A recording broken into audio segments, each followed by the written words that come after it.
Hello, welcome one and all. This is Wolf King, and this is a debate hangout.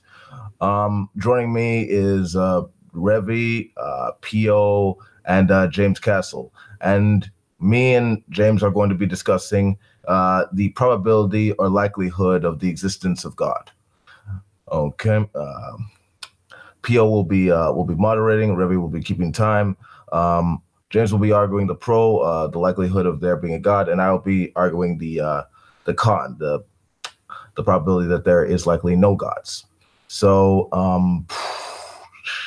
that being said, I'll pass it on to Pio. He's the moderator, and he'll sort of take it from here. Go ahead.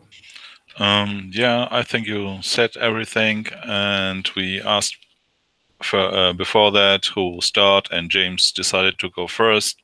So we will say, James, you start. Take your time. You have maximum 10 minutes, but you said you don't need it in any way, so just start it. Okay, no problem. Pretty much the reason I kind of challenged Wolf to this debate is because we've had a few back and forths in the hangout, and I just thought it'd be good to have a discussion about it with just us, without all the extra interference and stuff. And pretty much the later foundation of what I'm doing is I'm using a general principle that's used in reasoning uh, for explanatory reasoning, called generating hypothesis and justifying hypothesis. These are the two different forms, and the one I'm going to be using is justifying the hypothesis. This is called abduction, right? This is used in the philosophy of science and argued by Timothy Wilson. Says that abduction methodology is the best that science provides. A notable example is the discovery of the electron by Joseph Johnson Thompson. When he went through it, there was no logical reason for him to decide or to come to the conclusion that the electron must exist, but he just appealed to the best explanation, which is abduction, right? Also, this is used in when you're dealing with medical, when a doctor gives you a prescription or he listens to you and diagnoses something, is just appealing to the best explanation. And I think this is the best method to use if we're going to be discussing whether it's more probable that God exists or not. Like I said, and it plays a central role in metaphysics. Um, so this is something that we're going to be talking about, especially when it comes to undeterminable arguments. And most scientists do agree that science doesn't say much one way or another about God. So on an undeterminable argument like this, the only thing we can do is appeal to the best explanation. And I'll just summarize up what I think some of the best explanations are real quick, to justify the God hypothesis, which is the moral argument, the cosmological argument, the teleological argument, the ontological argument. And I think that when you look at all of these arguments, I think the best explanation that sums up all of these arguments would be the existence of God. And that'll be the end of my introduction.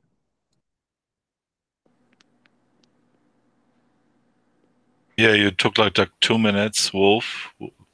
Yeah. You have Okay, 2 minutes, but if you are too long, I will cut you because you heard ontological science. This will be, yeah, the stuff he will provide. So yeah, just go for it. Um. Okay. I thought James would articulate the arguments in full, that's fine. Okay, so as you all know, I'm Wolf King. Identify as an atheist, as a philosophical naturalist, and it is my view that I think, given the evidence in the universe, it's highly likely that there exist no deities in this world. And I will give a few arguments to sort of articulate my point or illustrate my point that there likely are no deities, you're welcome to take your own views into consideration, but just hear me out. And so to begin, the first argument I'm going to use is the cosmological argument. The cosmological argument for naturalism. Now, namely, if theism is true, then God created the infinite universe with many galaxies for spanning over billions of years with the intent of creating human beings. However, when we look out into the universe, we see a very deadly radiation-filled vacuum. We see lethal environments like stars, black holes, barren planets, and things like this. Even on our own planet, with the Goldilocks zone being just right, we see things like parasites, predation, disease. This doesn't seem like very good work. To quote the comedian and social critic George Carlin, these results do not belong on the resume of Supreme Being. This is the kind of work you would expect from an office temp with a bad attitude. So therefore, I think it's highly unlikely that there was a deity that used billions of years and trillions of galaxies and many planets to sort of design us into existence. But this is exactly what you would expect from living in a naturalist universe with long deterministic causal processes. So that's one of my arguments, especially when 99.9% of life that existed on this planet is now extinct. So just keep that in mind. Okay, that's the first argument. The second argument is the atheistic argument from physical minds. It's a moralistic argument. I'll be using the atheistic version of this argument. Namely, there's an understanding through a naturalist analysis of the mind, an approach that's adopted by many philosophers of mind as well as many neuroscientists. The mind is regarded as being heavily dependent on the brain, and we have evidence of this from various signs of brain damage. Let's see. Since all known mental activity requires a physical basis, it's likely that there are no disembodied minds, yet we conceive of God as a disembodied mind. We ascribe meaning to him. We describe personality. We ascribe emotions. We ascribe gender pronouns. I mean, why does God have to be a he? It could be a she or an it. It could be God could be gender fluid for all we know. I mean, because all of these things we ascribe to the human brain because that's physical. I mean, the hard problem of consciousness is far from being solved, but as far as the scientific study goes, the nature of the mind seems tied heavily to the physical. Therefore, I think it's likely that there is no God like character, at least not one characterized like that. Okay, now that's the second argument. The third argument is the evidential problem of evil. There's the logical problem of evil laid out by who's that philosopher? Epicurus. Epicurus. He produced the logical problem of evil. I'll be defending the evidential problem of evil because that's dealing more in probabilistic terms, right? So one of the versions I'll be using the one laid out by William L. Rowe, the philosopher and professor at Purdue University. He states, there exist instances of intense suffering which an omnipotent, omniscient being could have prevented without thereby losing some greater good or permitting some equally bad or worse evil. An omniscient, wholly good being would prevent the occurrence of any intense suffering it could, unless it could not do so without thereby losing some greater good or permitting some evil equally bad or worse. Therefore, there does not exist an omnipotent, omniscient, wholly good being. And I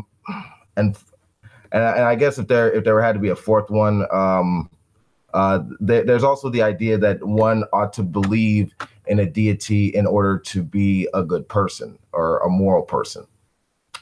And I really don't think that's a decent argument, because we can look at different countries all over the world, and I think it's not really a controversial statement to say that a person can be good without theism, because we've seen studies, we've seen observations to show that that in secular countries they do far better in terms of in terms of well-being than the most religious countries. So Scandinavia, Japan, places like that, they tend to fare better than the most religious countries, like places in the Middle East, Jamaica, some countries in Africa, things like that. So I believe that's the totality of my arguments as of right now. I'll pass it over to my adversary, James. Yeah. You spent like 6 minutes, and you are right about this, that James didn't go into, he said just which arguments he will use, but he didn't say something near about this. He was just saying, oh, I will use the ontological argument. So until now, Wolf said his 4 points and he tried to explain it. James, you want to go to answer some of these points of him, or you want to go just explain your points again? You have like 4 minutes because he used 6 minutes and you only 2. This will be fair if you could more get into in your arguments. Okay, I'll give like an overview of each of the arguments I'm gonna use to give a little bit into it. And I'll give a bit of a response to his, and I think I can encapsulate that in 4 minutes. It won't be a big deal. Pretty much, a lot of what he said, like with his first one, about how he doesn't like the universe seems to be, a cluster of this or a vacuum of death and all that. All that shows is that he doesn't like the way the universe is constructed. It doesn't go to prove whether God exists or not. It doesn't even register anywhere on the probability scale whatsoever. It just shows he doesn't like it. Also, when he said that the mind seems to be tied to the physical body and things of that sort, yes, but it doesn't go to explain anything about consciousness whatsoever. Consciousness is effective on the quantum level. There's experimental data that proves this. So that's before the material world even is in existence. So I mean, that's just not really gonna answer that. Whether God's a he or she is irrelevant. Also, I don't see that factoring in. And pretty much, I don't see how anything he brought up really goes to prove anything, unless he's arguing that it's gratuitous evil, which seems like what he's arguing. He would have to go and show and prove, and I don't see how he could ever prove that gratuitous evil exists, because he doesn't live long enough to know the effects of the things of the quote unquote evils he says that are happening. So that'll be it on that. But as far as like the cosmological argument is concerned, I think that the best explanation for what the cause is of the universe is God. To argue the universe is a brute fact or that is in some type of cyclical cycle is something that no empirical data has been put out to prove.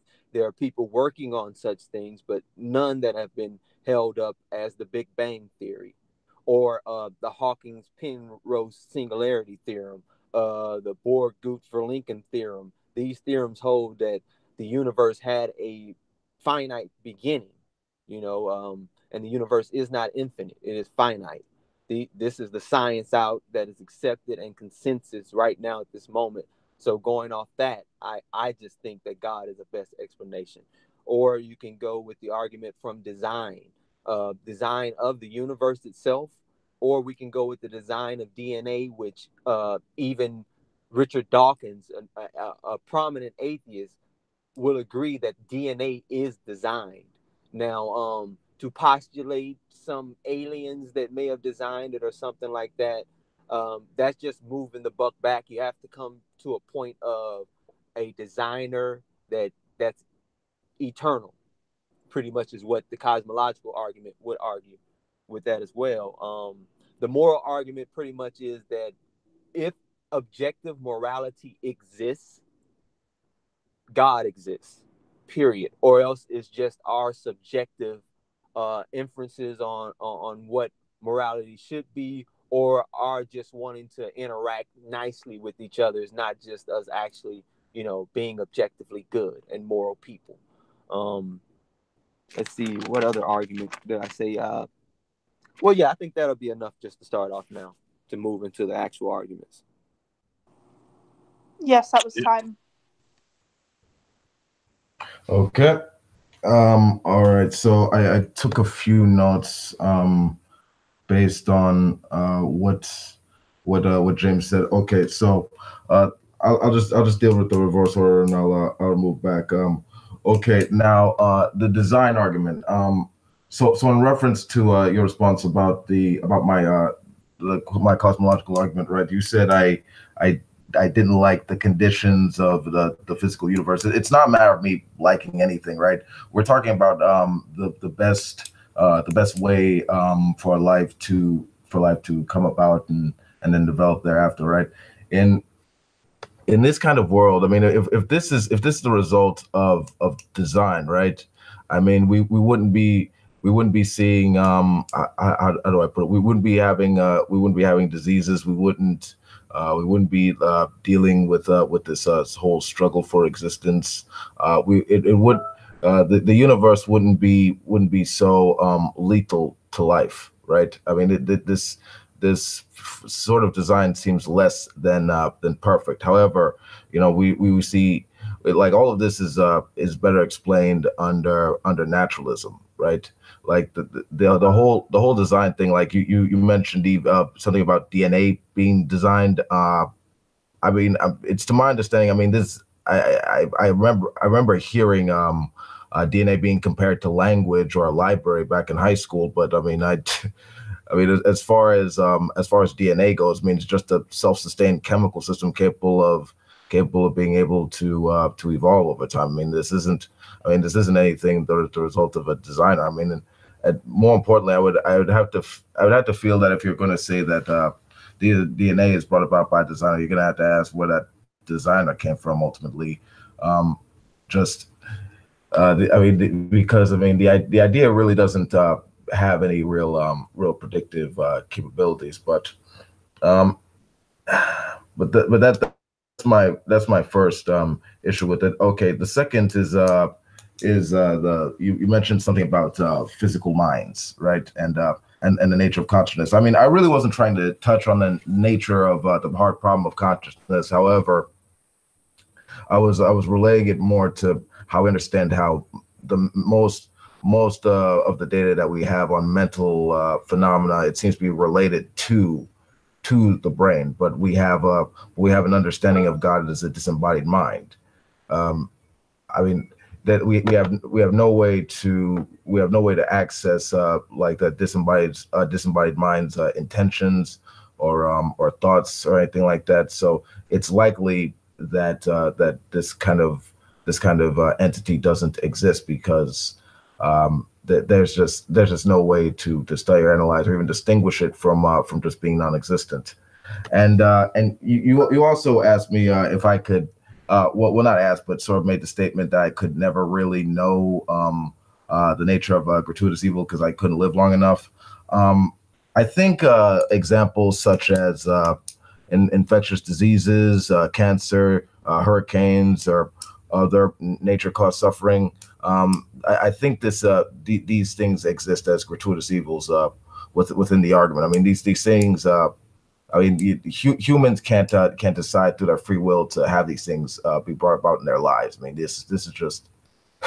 I think this is more than enough to satisfy like the strength in the argument, right? I mean, if an all-powerful, all good God that if he could stop this, he could. But if he without losing some greater good or permitting some greater evil, but the fact that it doesn't occur. I mean, that does lend credence to the notion that there is likely it's no God like that out there.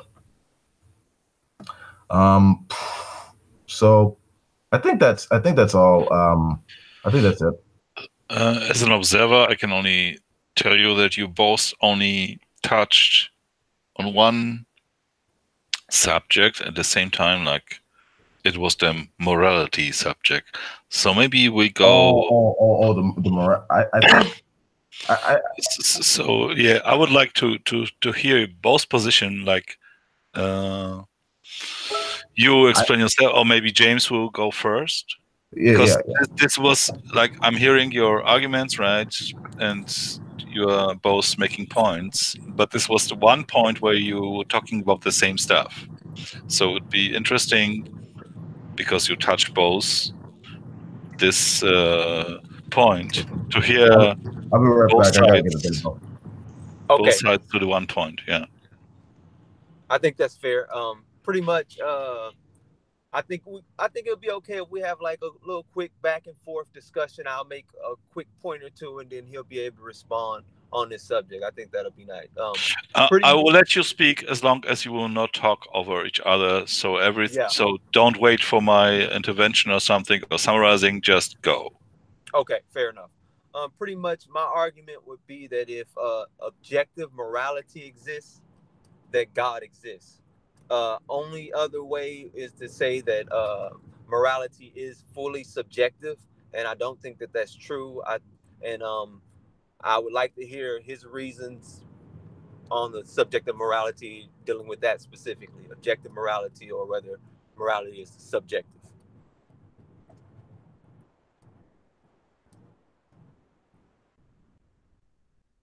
Wolf?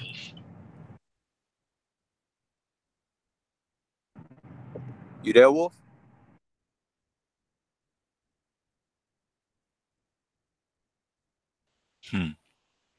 I don't know what's happening, if he's there or not.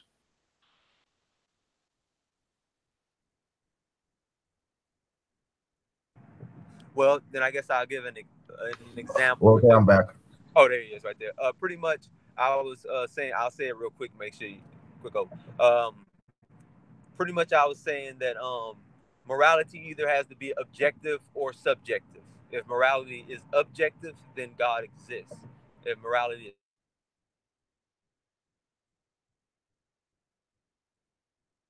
Yeah, I think that's kind of a false dichotomy. How does God make morality objective? God makes morality objective because therefore someone stated that this is right and this is wrong. Therefore, there's an objective right and wrong. You see what I'm saying? And God is the person who did it, or else it is subjective to humanity, and different cultures can have whatever morality they want, or is there standard strict moral goods and bads? So is this so this is coming from God's mind, right? Is the moral obligation dependent on the will of God? Or if you're asking me, do you have to believe in God to be moral? I would say no. But I'm saying whether morality is objective or not does depend on God. There has to be someone who sets an objective standard for something to be across the board. Right. I wasn't saying that in particular. I was asking, is moral obligation dependent on God's will? Basically, if He wills it, then it's objectively moral. Because, well, yes, if He says that it is moral, then yes, it's objectively moral. Yes, that's what I'm saying. Okay, well, if that's the case, then that would be incompatible with objective morality, right? Because that would make morality like arbitrary because it's based on God's subjective will. But that is not God's subjective will. Well, God is the greatest conceivable being. His will is not subjective. It is it.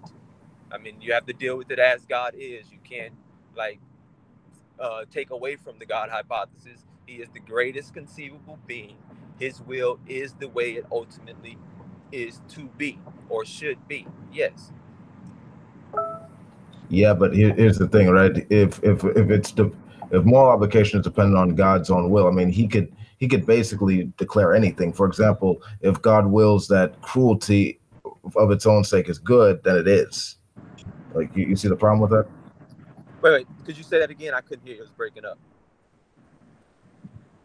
Okay, if what is moral is a function of the arbitrary will of God, he could just will something to be good for its own sake, like cruelty. Then it is. Then it is good. No, no, it has, again, it has to be in the God hypothesis, the greatest conceivable being. He would not will something just because of he is the greatest moral conceivable being. He only does things because they are good and should be done. Period. So you cannot take away from that. So no, he would not will something like that for his own good or because he feels like it. Again, all I'm stating is that in order for morality to be objective, whereas there is, in fact, a right or wrong, there must exist an objective moral lawgiver, and that would be God. Yeah, and what I'm saying is the moral of, like, the moral objective that you have isn't truly an objective. I mean, it's just it sounds like an entity that that you sort of like defined as moral because it has willed something to be moral, and if that's the case, then it's just then Okay, how can objective morality exist if there is not a God? how could objective morality exist absent of a God? Yes. Okay, just so we're clear, before I go into this, do you mean objective in like an absolute sense of Yes, right and in an wrong, like absolute everything, sense of right and wrong. Yes. Okay. So I wouldn't. Okay, so now that I've clarified that, I would say that I don't have some absolute morality or anything like that. But So morality is I ultimately. do Oh, think sorry. I do believe just so I'm clear, I do think that human beings can make their own like intersubjective sort of universal morality or something to that effect. But Oh, wow. um, but yeah, Okay, I so that don't goes think then. I don't focus on like moral absolutes or anything to that effect. So pretty much you're saying is that morality is ultimately subjective. Yes. Ultimately subjective, no. So there is an. Okay, so is there objective morality or not? Okay. I am opposed to absolutist morality. Yet I maintain that there can be some objective standards and ethical values and principles that can be discovered in the course of ethical deliberation. Okay, so it seems to me you're saying that there is no objective morality. Because I'm trying to be clear on that specific point because it's kind of a yes or no question. Is there objective morality or not? Well, I've already explained to you that I don't believe in an You don't have absolute. to explain. All you have to say is yes or no. I mean, I've already went over this. Like, we've already explained that. I don't see how it's so hard to answer a simple yes or no question. Either there is objective morality or there is not. Like this isn't hard. This isn't rocket science. This is yes or no. Yeah, I've said I don't accept an absolutist morality, especially on your terms, Is that a no? I don't, because you're kind of I mean, beating around the bush. I I just mean, want to look, be clear I and mean, exact. James, I hope you'd adhere to the rules and not try to cut anyone off, man. No, he's not doing it. Let me interject, please. Since you are talking about objective morality, so maybe James could give an example, like the Bible is objectively moral. Is where he's coming from? And Wolf would say, because he doesn't believe in a God, so his morality comes from someone else.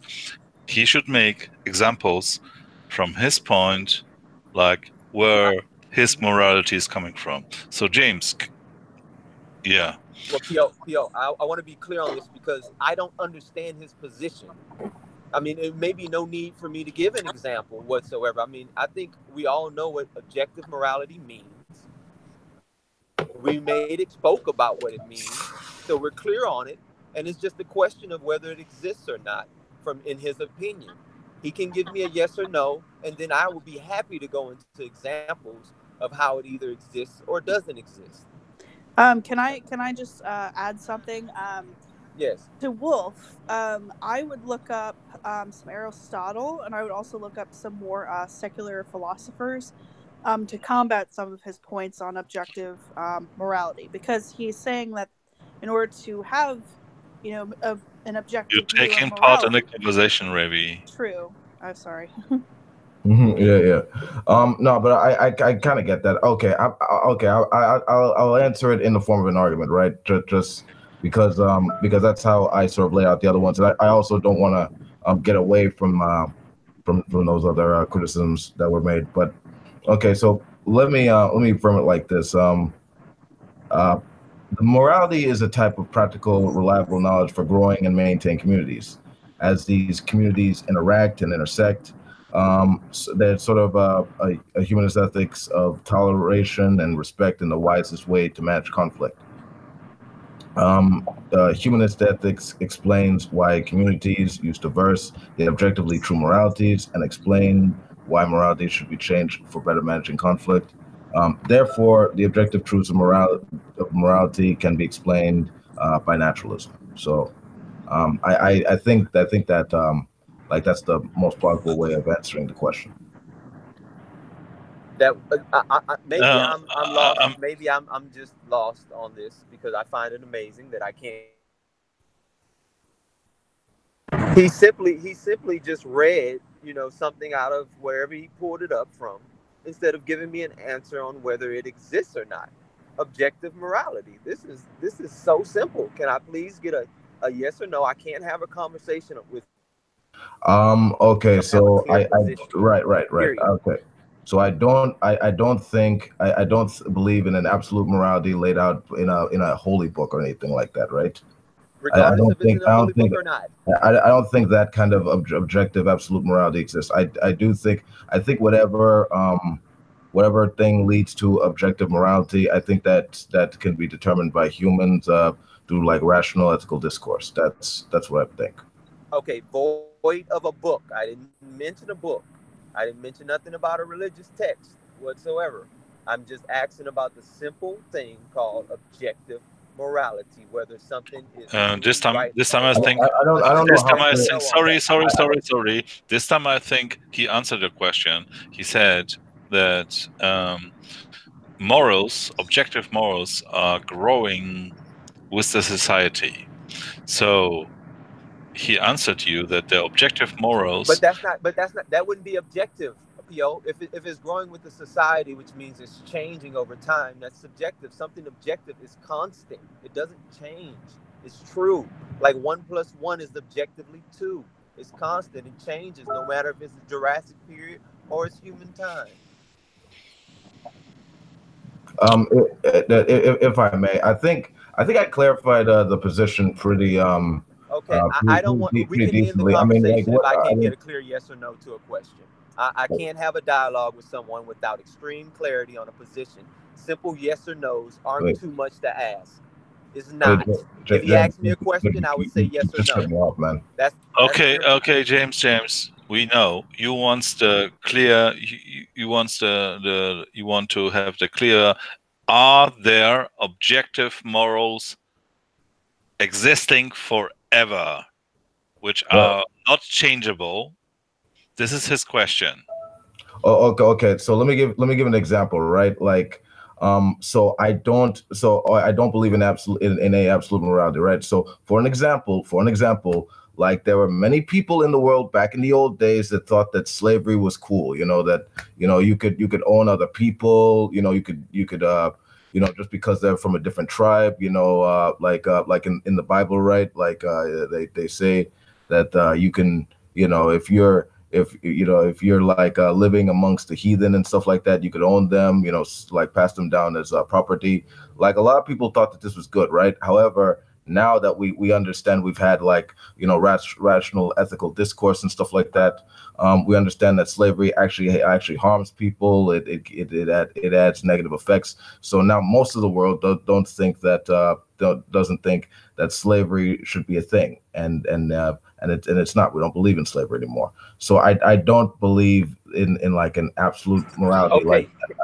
Like I think that when we're able to like be able to think it out and discuss it and lay out experiences, that's the best way to understand like what is good from bad. Okay. See, this is why I'm highly confused, because he says, no, I don't believe in an absolute morality, which means morality. You're breaking up, James. I didn't understand the question. You broke up. Okay. Hold on. Okay. Can you hear me now? Yeah. Hey, can you guys hear me? Yes, we can. Okay. All right. See, as on one hand, he'll say, well, there's no absolute morality, which means no objective morality is not true. And then he'll give an example like slavery, and he'll give it as if it is objectively wrong. So that's why I'm saying I'm confused on his position. That's why a clear yes or no would suffice.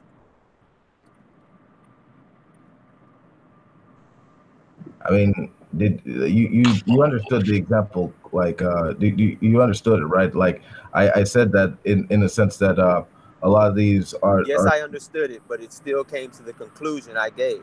You explained it as if it's good that it was seen as good as at a certain time. But now we know that it is just flat out wrong, which means it's objectively wrong if it's flat out wrong. But you said earlier that there is no absolute, morality. So that's contradictory. right. Like the methodology I used, right, is that is that we looked at the experiences and the psychological effects of being a slave and stuff like that. A lot of people thought that that was good back in the day to do that. However, now that we've sort of had rational ethical deliberation, we've determined that that's it has a negative impact on humans. And so now most people think that that's wrong to enslave other people. Like these, like I don't think that the moral truths are not absolute, because they can be, they can be updated by communities. So that's Okay, so that leaves this question to me. So if they didn't have this deliberation on it, if they didn't have a conversation on it, if they didn't find out about the psychological issues and everything, would it still be okay to have slaves?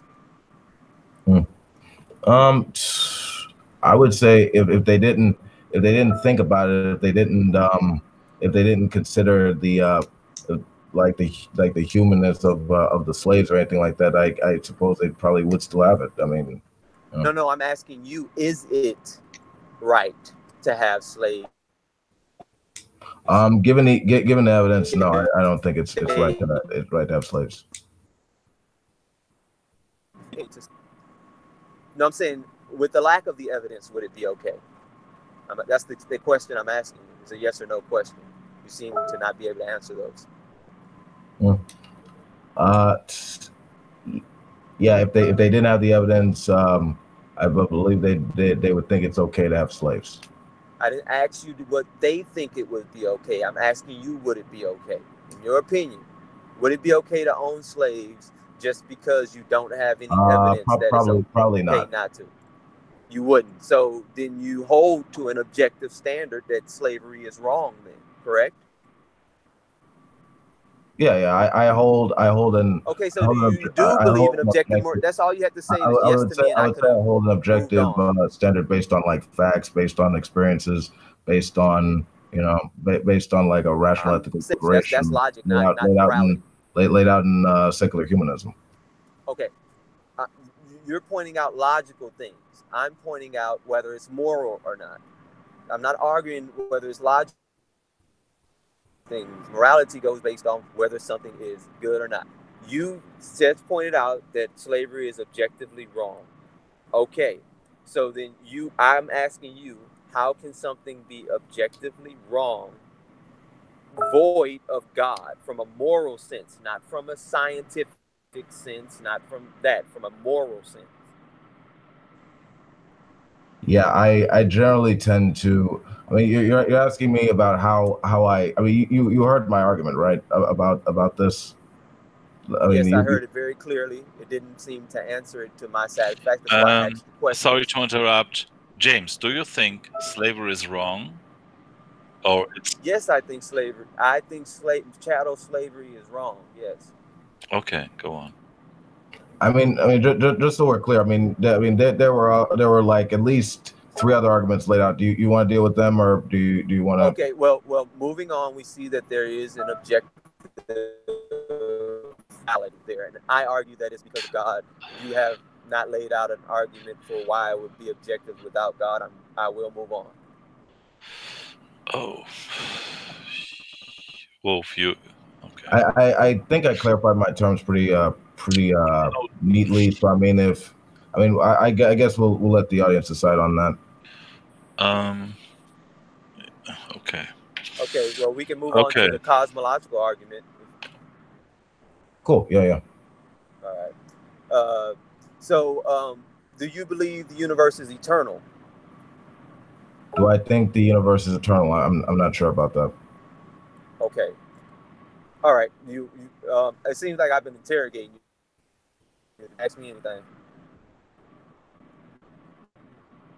Because I think you know the Kalam argument, so you can challenge it at any premise that you wish. I think that would be okay. How about we deal with intelligent design, because you said the universe is designed, and I sort of laid out an argument that sort of I think would refute that notion. Okay. Well, pretty much, I think that in fact, they form a. Oh, good.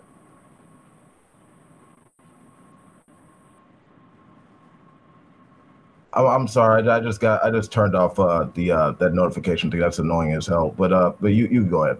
Okay, no problem. Pretty much, I was saying I do think that the appearance of design is a form of evidence for design, and I think that the constants in the universe are so precisely, quote unquote, fine tuned that is evidence of design. I think that what's his name, the theoretical physicist at graduated from Maryland. He's at Stanford. William Gates. He says he's found error correct code, quote unquote, in the fabric of the universe doing his thing. So I think there's a lot of evidence that points towards design just outside of the universe itself and the cosmic constants. Like I said, I also brought up. You said something about DNA. Biologist, DNA is design. Go ahead.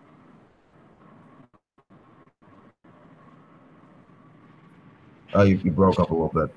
He said in his argument that DNA is designed. Yes. Yeah, I said that I don't think there's a biologist out there that is going to argue against that. I mean, all of the relevant literature seems to argue at this point, Richard Dawkins himself, who is an atheist, that it is designed. How do you infer design from DNA?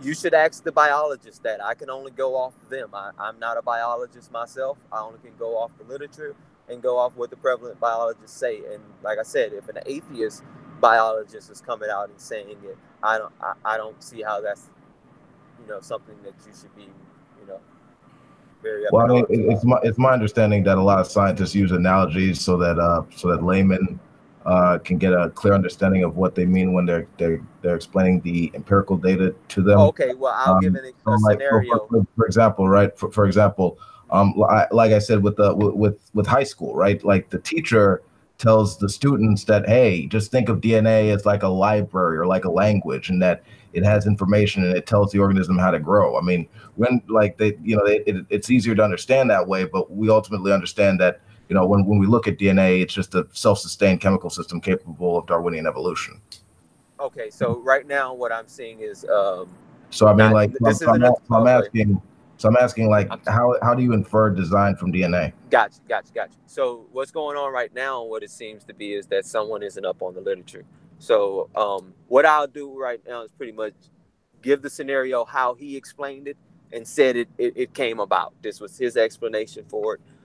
His possible explanation for it was that it was seeded on the planet from somewhere else, whereas in some alien that came about by some Darwinian process, designed DNA and put it here on Earth. Now, this was his explanation. He gave it when he was talking to, I guess, Bill Nye, because they were talking about DNA, and he says that Craig Venters, who is like the foremost authority on this, he will also say it's designed. I'm just going off what they're saying, and there's no question whether DNA is designed.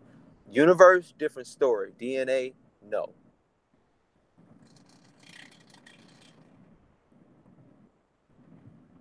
So just so we're clear, you're talking about it sounds like you're talking about directed panspermia. Is that the idea that you're talking about? Well, that's the idea that he postulated that some alien race by some Darwinian processes would have sent life here or seeded life here on Earth.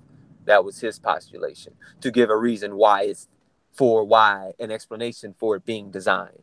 My explanation is the same one who designed the universe did it. I think that's a better explanation and explains a lot more than postulating aliens who then actually need an explanation, while an eternal cause needs no explanation whatsoever. It just exists eternally. Mm. Right. Okay. So so I suppose anyone is entitled to that hypothesis, to that notion if they believe that. However, okay, it's just that when we take in the just the evidence, right? Okay, so assuming that some kind of life seeded and allowed the process to follow thereafter. I mean, uh, the question would remain how exactly could we even be aware of that, right? Because for example, like a lot of people, supporters of intelligent design, for example, they tend to go back to examples like the Paley's watchmaker analogy. Like they see a watch and it has like an intricate design, and they assume that in all this sand that there must have been a designer that made it. Now we don't assume design just because it's intricate, just or because it's complex or neat looking. We understand how watches are designed. We could go back to the factories. We could go back to people painting like art to infer this design. We have that sense based on our experiences with human artifacts. I mean, we don't have that same experience with DNA or the universe like coming into existence. I mean, you'd agree with that, right? Uh, well, yeah, but there's still mechanisms of detecting design that we use in things like archaeology and things like that. I mean, if they're prevalent and scientists are saying they recognize these things or they're recognizing some sort of signature of some sort of a designer, then I think that that's relevant because not only do like I said, biologists who are theists say that they see this. So do the atheists say they see this. I mean, this doesn't, in fact, prove God. That's why I said it's a cumulative argument where we have something that it is in fact designed, such as DNA, and then we have something that carries the appearance of design as the universe itself, which no one argues that it carries the appearance of design. They just explain that can. They just say that could come by chance, which I don't think is an explanation whatsoever. Yeah, Chance and doesn't do anything. I think another time to the notion of ID, right? Like intelligent design, I think is the idea that the universe is like a perfectly designed for life. I mean, we could just we could look at things like vestigial organs. They don't exist. We could look at genetic defects, things like that. I mean, it would seem that if life was perfectly designed, we wouldn't have so many with so many issues with our existence. I mean, this seems to be better explained under like a naturalist function, because if that's the case, I mean, then it seems like the designer did a pretty sloppy job with allowing this life to develop. I mean, mosquitoes, for example, like they carry around diseases and stuff like that. They're like flying little death parasites, man. It's crazy. Okay, so again, this goes back to what I said after I kind of rebutted his introduction. His only argument is he doesn't like the design at this point. If it's designed, he just doesn't like it. He doesn't see it as efficient. But compared to what at the end of the day? Like, what can he honestly compare it to say it's inefficient? What can he honestly compare it to be like, oh, there's a better way of doing it? Nothing. So he has Well, nothing to compare. Wait, let me finish. You right. have nothing to compare it to. So that's just your opinion that you don't like the design. It doesn't say that there is no appearance of design, which again is a form of evidence for design. There's nothing to say that, the scientists are wrong about them saying that DNA is You cut out a little bit, but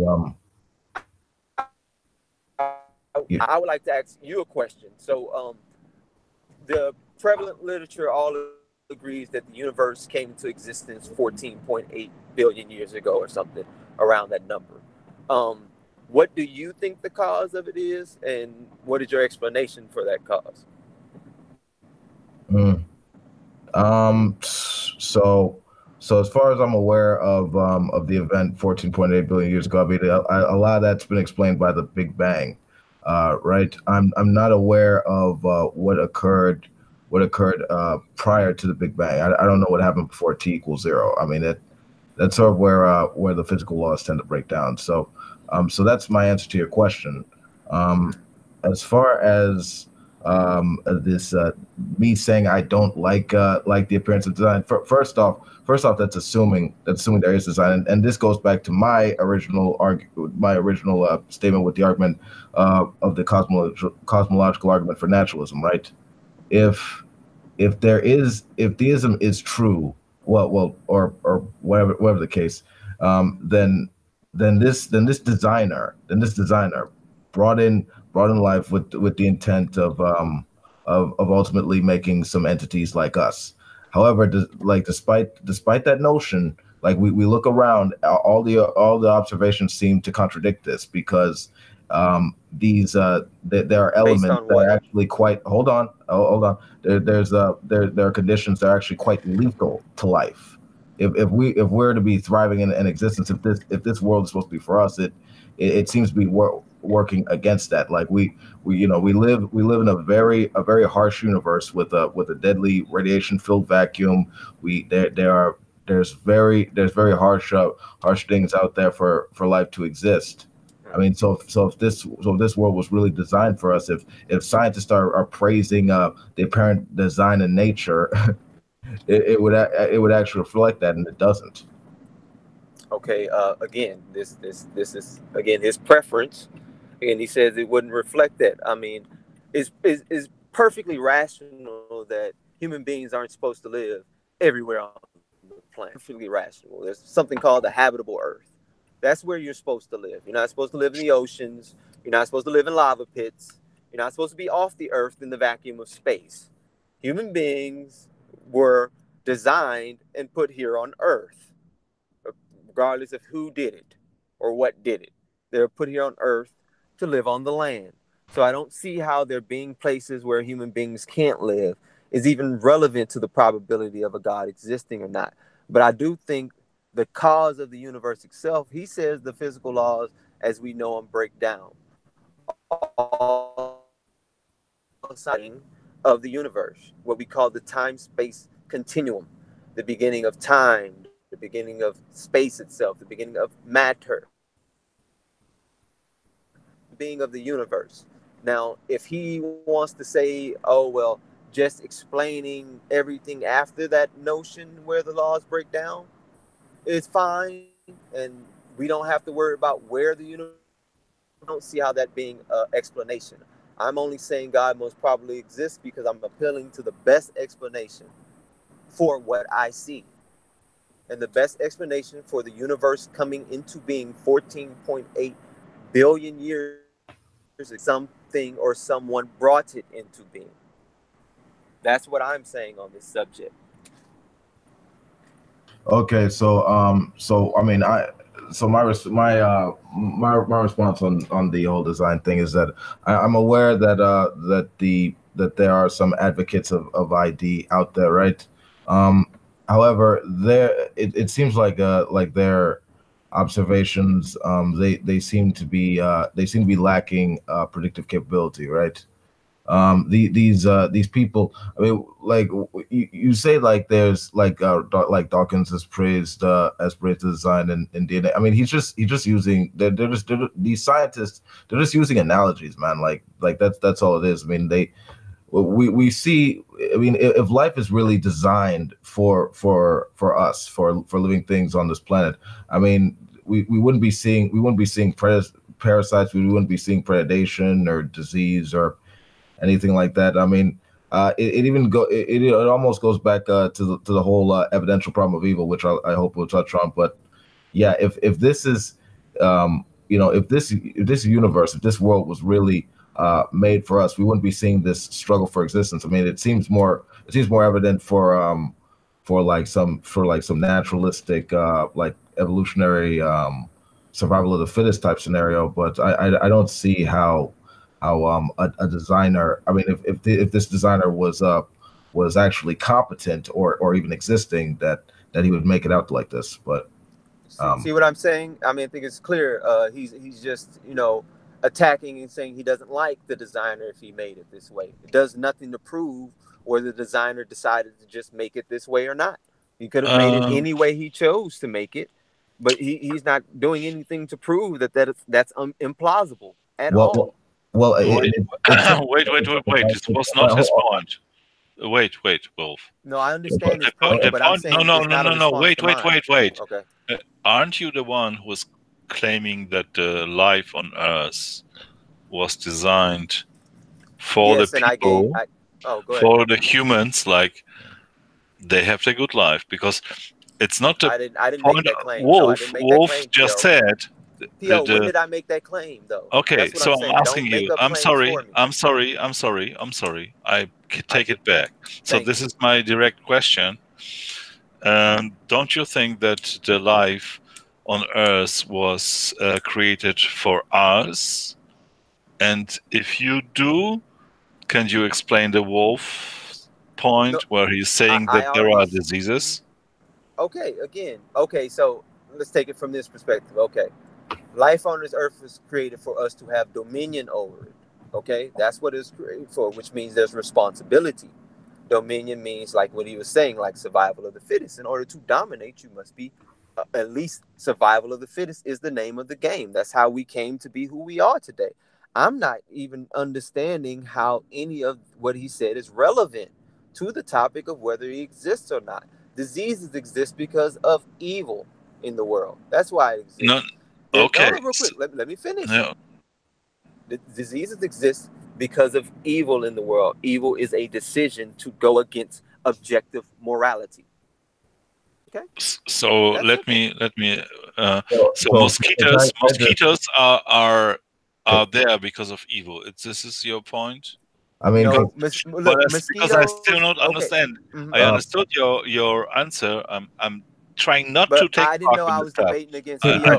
I didn't know Theo, can I? Okay, I'm sorry. I need to answer P.O. if he asks me a question, and then y'all can go and do whatever you want. I think you did answer the question. You did answer the question, James. But I just want to respond to to that statement. If P.O., are you cool with that? You're the moderator. I'm sorry because I was. I was debating it. I'm sorry about this. No. Yeah, I think it's fair for the moderator to ask a question. It's fine.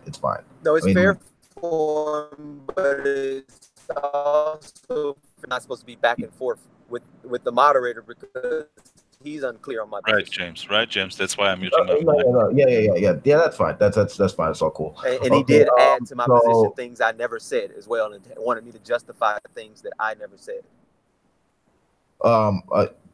Yeah, that's fine. Okay, so you said so one of the responses that you said is that diseases exist because of evil. I mean, I honestly thought that we were focusing on it in purely scientific terms when it came to the whole cosmology of Well, our existence. if you're gonna bring in my biblical perspectives in when you question me and ask me about my perspective based on that, if you want to go just based off scientific terms, You're breaking up again, James. well, to live in certain. Okay, can you hear me now? Okay, well, we're gonna go purely scientific terms because it seems that y'all were inferring my religious beliefs, so I was just going with where y'all were going. But it's because people were designed to live and adapted to live in certain areas. And when you breach those areas from where you adapt, you would tend to catch diseases. When you intermingle with people who didn't adapt in the same way you adapted, you tend to catch diseases. When you have certain humanity that bred with other types of humanity, they pick up certain things from those that become diseases to those who didn't breed with those other human hominids.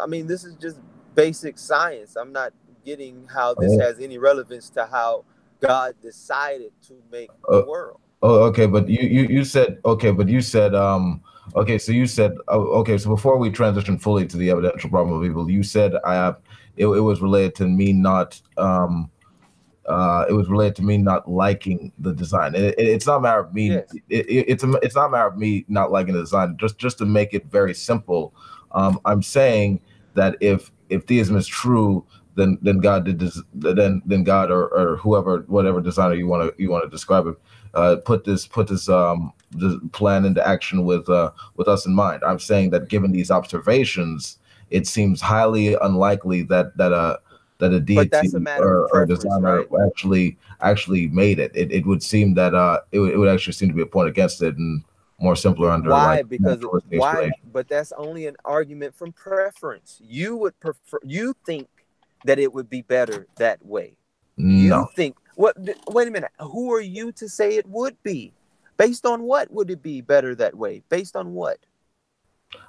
Based on just looking at the world and just seeing the That's fact opinion, bro. that's Is that no, not that's not opinion? fair. If That's you not say I'm opinion. just looking at the world and I think that it could have been more efficient this way, and I think it could have been more efficient that way, isn't that not just saying preference? But life does exist. Life is here. No. Regardless of whether I like the way it is or science thinks it could have been more efficient than what it was, that's regardless of the fact it's here. We need to explain it.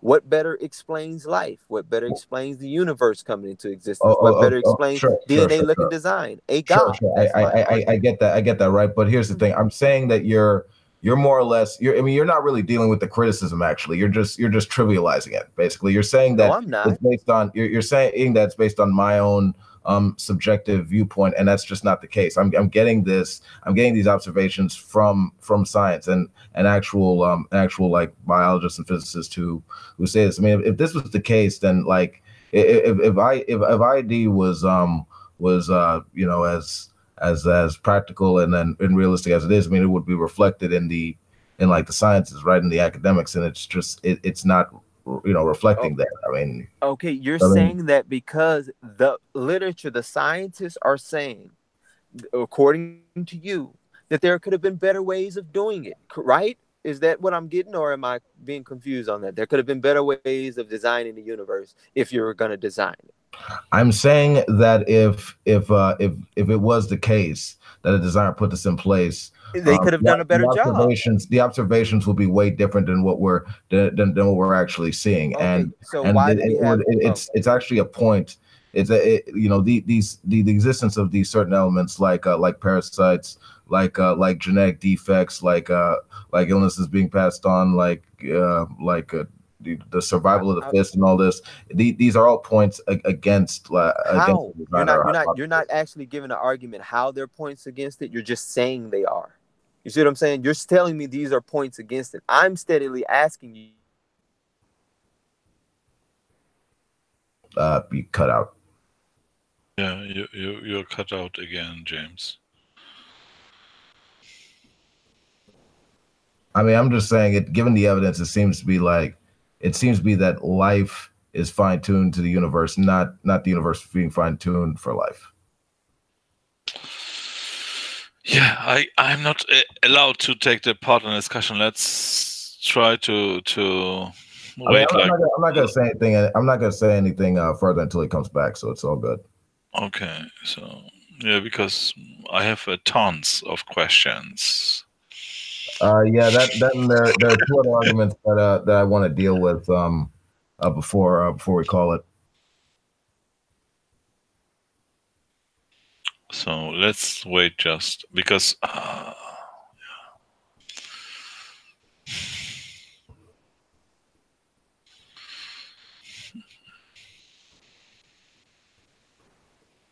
And I still hope he'll come back.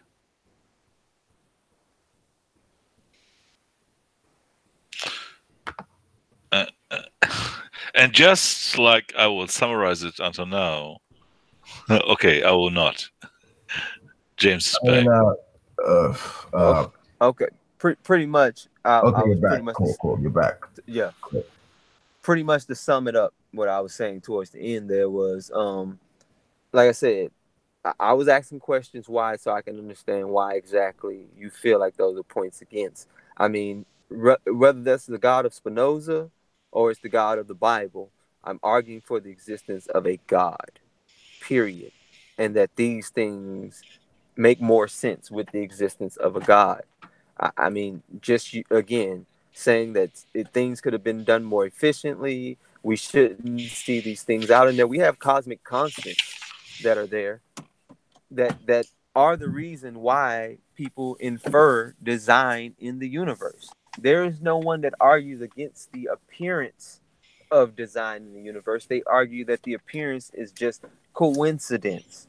These are books that are put out by the prevalent people. This is what's being put out. So, I mean, to be sitting here and acting as if this isn't something that's on the table, to me seems absurd, because this is exactly what they're talking about in the literature right now. The appearance of design in the universe.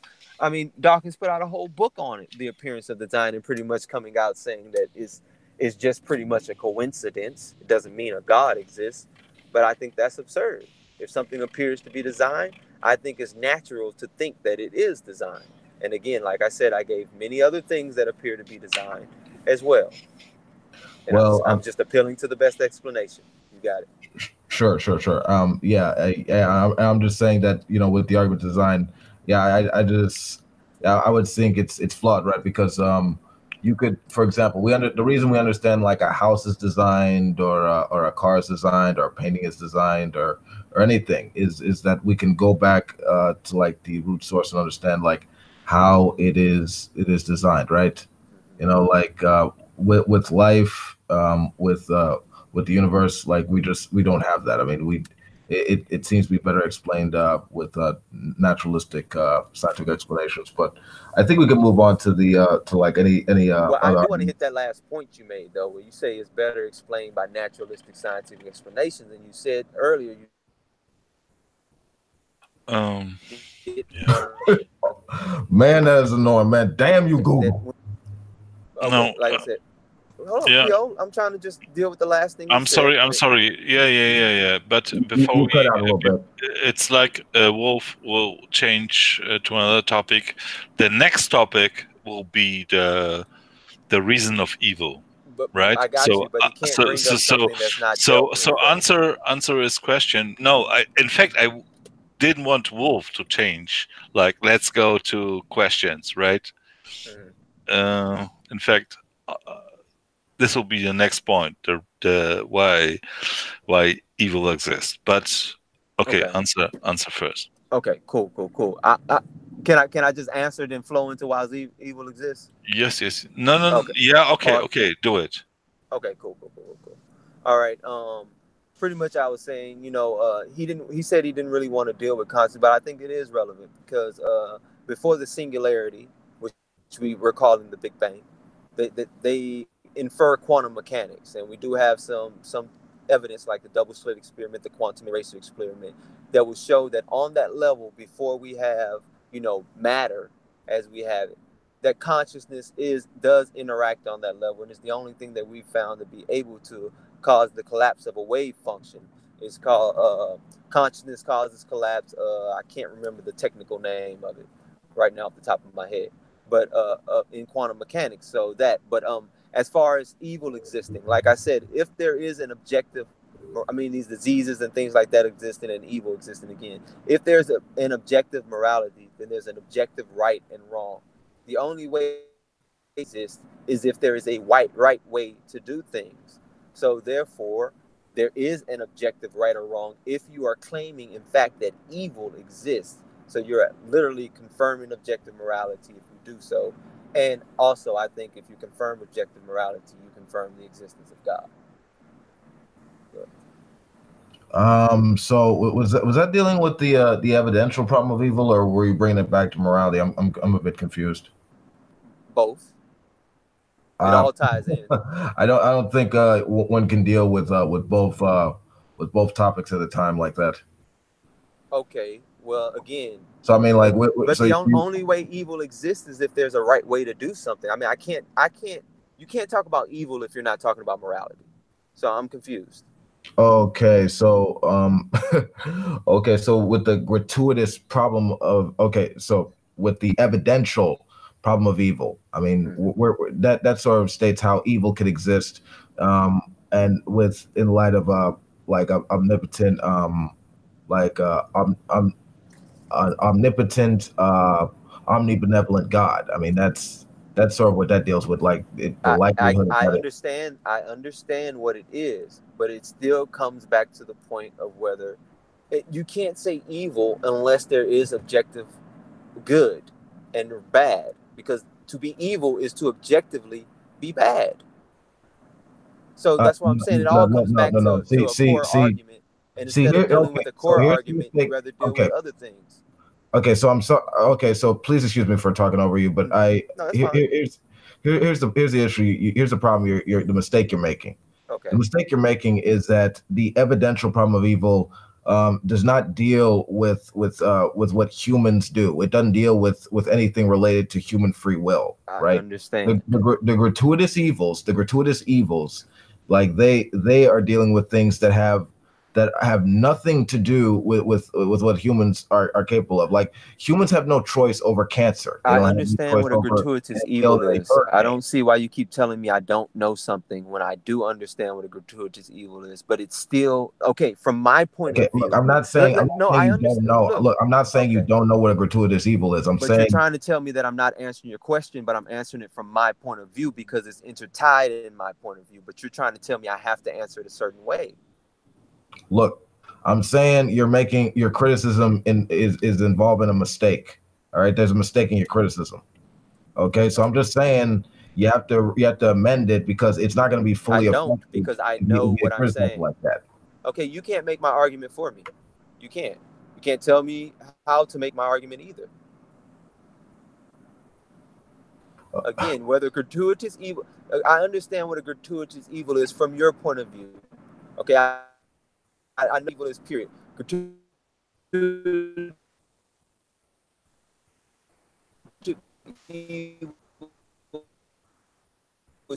From mine, it is not. Do you understand that? You broke up a little bit.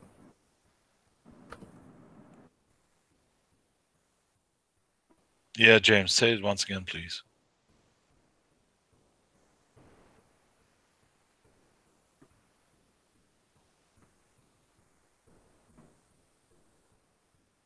But do you understand that Wolf? No, no, James, we didn't hear you until you said, "Did you understand, James?" Could you repeat the question? Oh, okay. Well,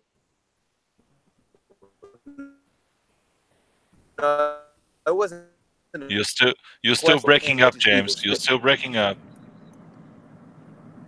I think you might need to refresh. Can y'all hear me clear now, or still breaking up? We could hear you. We heard that last statement.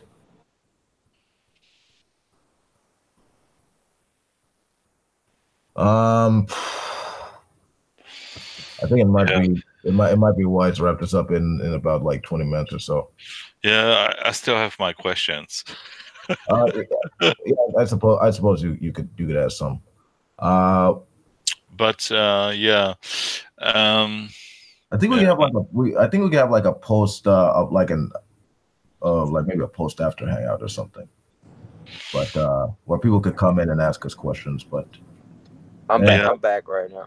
Okay. Yeah, what's up? Okay. Can y'all hear me now? Yeah, Clear now? yeah. Try to talk Okay. now. All right. What I was pretty much saying was that I understand what you're saying about gratuitous evils, things like natural disasters, things that you see as outside. I understand that. My point is saying that from your point of view, that is gratuitous evil. From mine, it is not. Are we clear on that point? How isn't it gratuitous evil? Because I believe there's a cause and effect for everything. I believe that if it's the Oh fuck! You're breaking still objective. up, James. Now try to talk one more time. We're gonna get through this. I don't give a shit. Okay. I think I cleared up there. And it is the game. Okay, you said there was a cause and effect. Yes, if you break, let me just finish what I'm saying, and then you can ask questions. If you break those objective moral rules, from my point of view, there is penalties for that, and those penalties come in the forms of what you are calling gratuitous evil. Okay, but in my case, so going back to the argument, right? This intense suffering. Okay, these things. God could prevent these without losing some greater good or preventing some greater evil Says who? to occur. Says who? Says who? It says the argument. Oh, says your argument again. I don't agree that that's gratuitous evil. You're saying it is. I'm saying it's not. How do you I'm know? saying it happens. I'm saying, and you seem to be inferring that God should get involved. I don't see why he should get involved at all. So, from my point of view, so again, these is clashing point of views, and if my point of view doesn't fall into your argument, I just don't think it's a good argument against me. But didn't you say that God is the most good Yes, being in the and the world? most good So thing holds you shouldn't personally. his ghost I mean, be? Wait a minute, wait a minute. Are you saying a good I being want should him. not hold you personally accountable? I'm confused because that's what you're saying at this point. I think the ultimate being holds you ultimately responsible for yourself. Sure. I'm not denying that that is a part of your as a part of your argument, right? Or Yes. part of your criticism. Okay, but here's the thing, like you're saying you're saying that it's related to like humans and the free will, like they make choices and Yes. as a result, Yes. there's like I'm it not exists. saying I can empirically prove that either. Okay, yeah, sure. I understand that.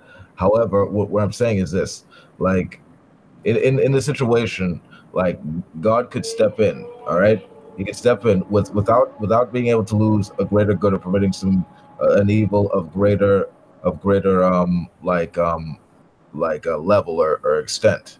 Right? He can do that, but he doesn't. Okay, these and in my example, like a child suffering from a disease or mass casualties from a volcano or something like that, So right? I don't see why he should interfere. I don't see why. I mean, that is your opinion that he should. I don't I see mean, why he should, what if these but people I'm not.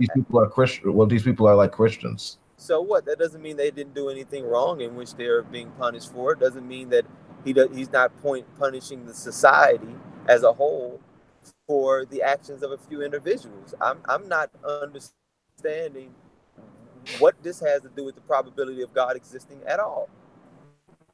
Okay, because if this God is like an omnipotent, omnibenevolent being, he'd be able to step in without. Benevolent doesn't mean that you do not hold people personally responsible for their actions. Does not believe that you do not. It does not mean you do not hold groups personally responsible for actions. That does not mean that, but that is what you're inferring at this point. Right, but this has nothing to do with their free will or their choices. That's your opinion.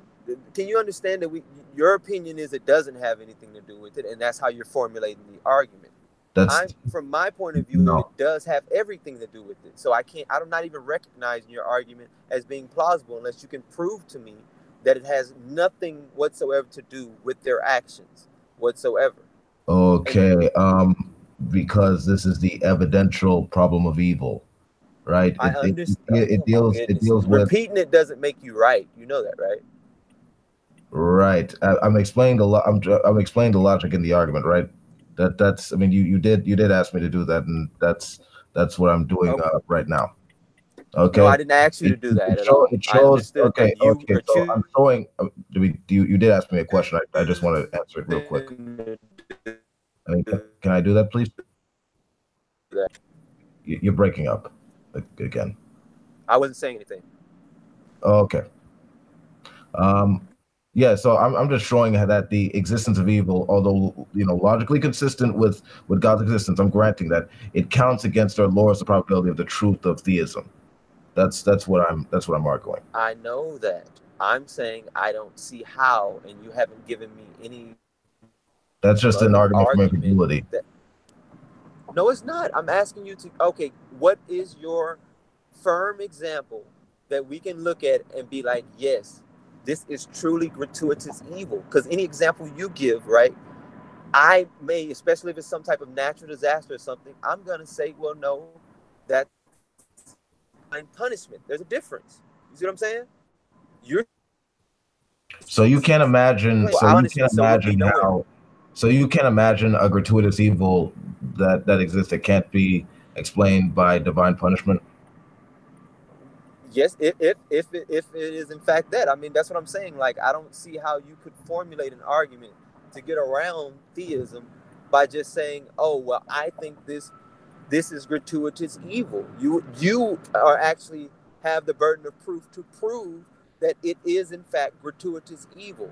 I'm telling you, well, if you just claim it outright, then I'll just claim outright divine punishment, and we'll get nowhere. So you have to actually give me an argument that proves in fact that that is gratuitous evil and not some type of divine punishment. You see what I'm saying? Yeah, I think you just confirmed everything I said with regard to this being like an argument for incredulity, right? Because the argument, like it No. demonstrates, it demonstrates that the existence of evil would actually lower the probability of the truth of theism. And If instead that of argument was so true, then it would be thrown in the face of every theist. please allow me to finish, right? What you're And misrepresenting, so I'm going to call that out every time. I'm not misrepresenting anything. I asked you these questions clear and cut out, right?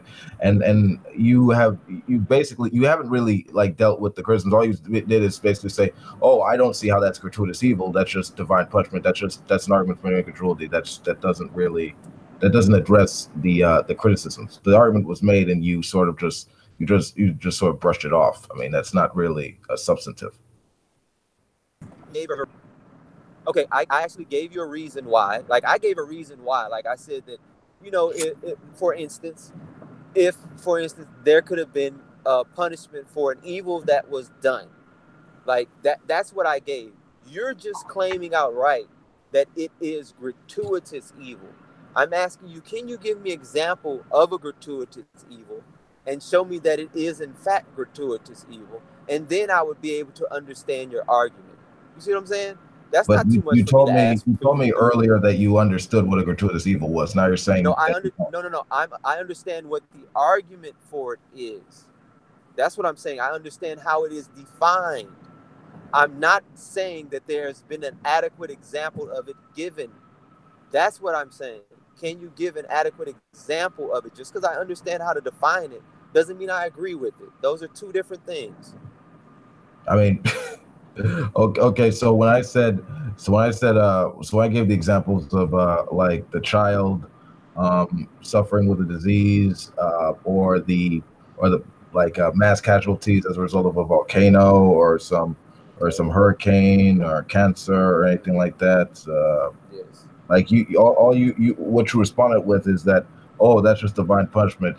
That's not a gratuitous evil. I mean, like there's, No, I mean, what I'm saying is be logically consistent. It fits in to the idea of the existence of God, that there is punishment for wrongs, that punishments will be enacted, and sometimes they're enacted upon the children's children, from my point of view. You see what I'm saying? So that is not a gratuitous, that is justified by God for moral actions that may not have been done by that individual particularly.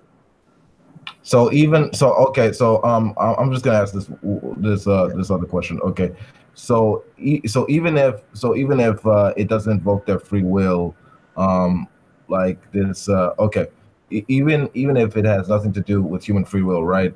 Uh, the gratuitous evil can be passed can be given to the person even though it doesn't invoke their free will. I'm not accepting the term gratuitous evil. You haven't proved to me that it exists yet. I understand that how it's defined, but you have not proved to me it exists yet. But your question assumes that it does exist. So first, prove to me that gratuitous evils exist, that it cannot be some type of punishment, and then I'll be like, okay, cool. That's all I'm asking you to do. If you can't, then it's not really an argument against the probability of theism, because if theism exists, it's completely logical that these events take place. Well, except this entire debate centers around the probability of a God existing, right? And the evidential problem of evil shows that the existence of evil is like lowers the probability of the truth of theism. And the examples the examples I laid out, and actually in like does not at all in one instance invoke the free will or choices of human beings. Like these things are like brought about by things that have like by deterministic like causes that have nothing to do with the choices that humans make.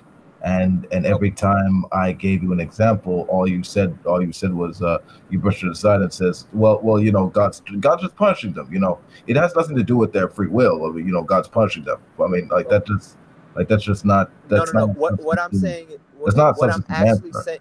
Okay, I'm sorry. Like what I'm actually saying to you is you're presupposing too much that you haven't validated in any form. And when I point out how you're presupposing it, and I just want validation of it, you're doing all these other things. All I'm asking for is validation. Wait, well, That's it. I'm not even. Hold on. Let me finish. Let me finish real quick, and I'll let you go. I'm not tripping. But what I'm saying is that, yeah, like you're presupposing again determinism. You're presupposing that by saying these are just deterministic things.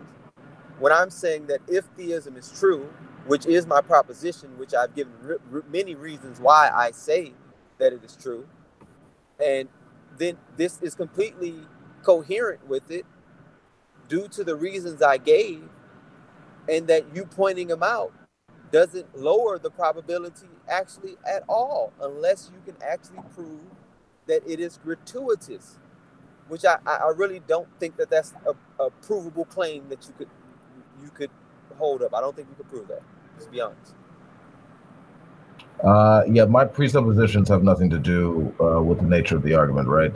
Yes, it does. That's silly. How do presuppositions have nothing to do with the nature of arguments when you load up questions like you do with presuppositions that I disagree with? There's no loaded questions in this, right? Like I've laid out. Determinism. I disagree with determinism. Why can I not call that out? I thought you stop talking over each other, please.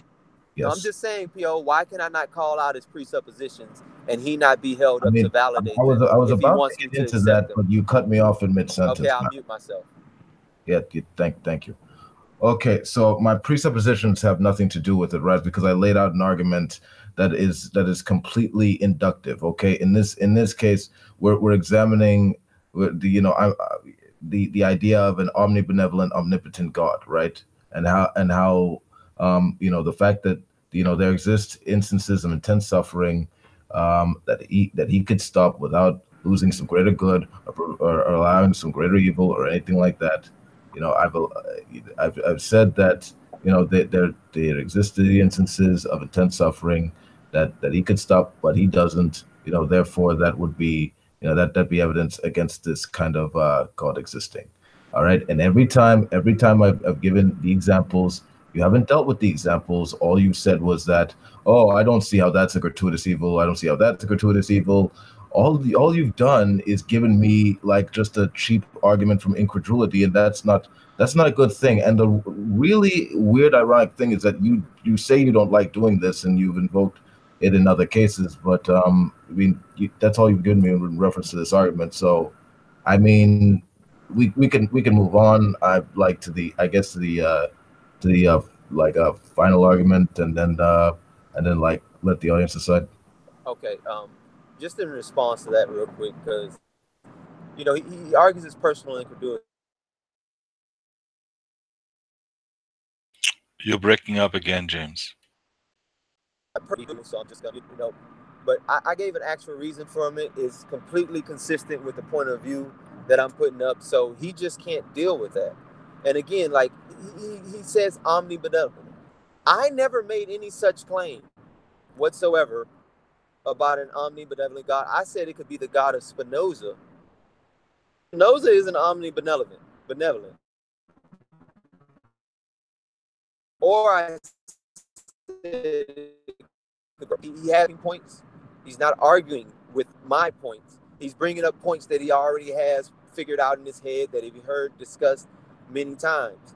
My points aren't consistent with those points. If I didn't bring up omnibenevolent, you shouldn't be arguing about it, or you should at least ask me, do I believe in omnibenevolent, and define it so we can be on the same page of what you mean by that. Because to me, it seems you're meaning that it just means, oh, he's just going to always do good. He's super nice and stuff.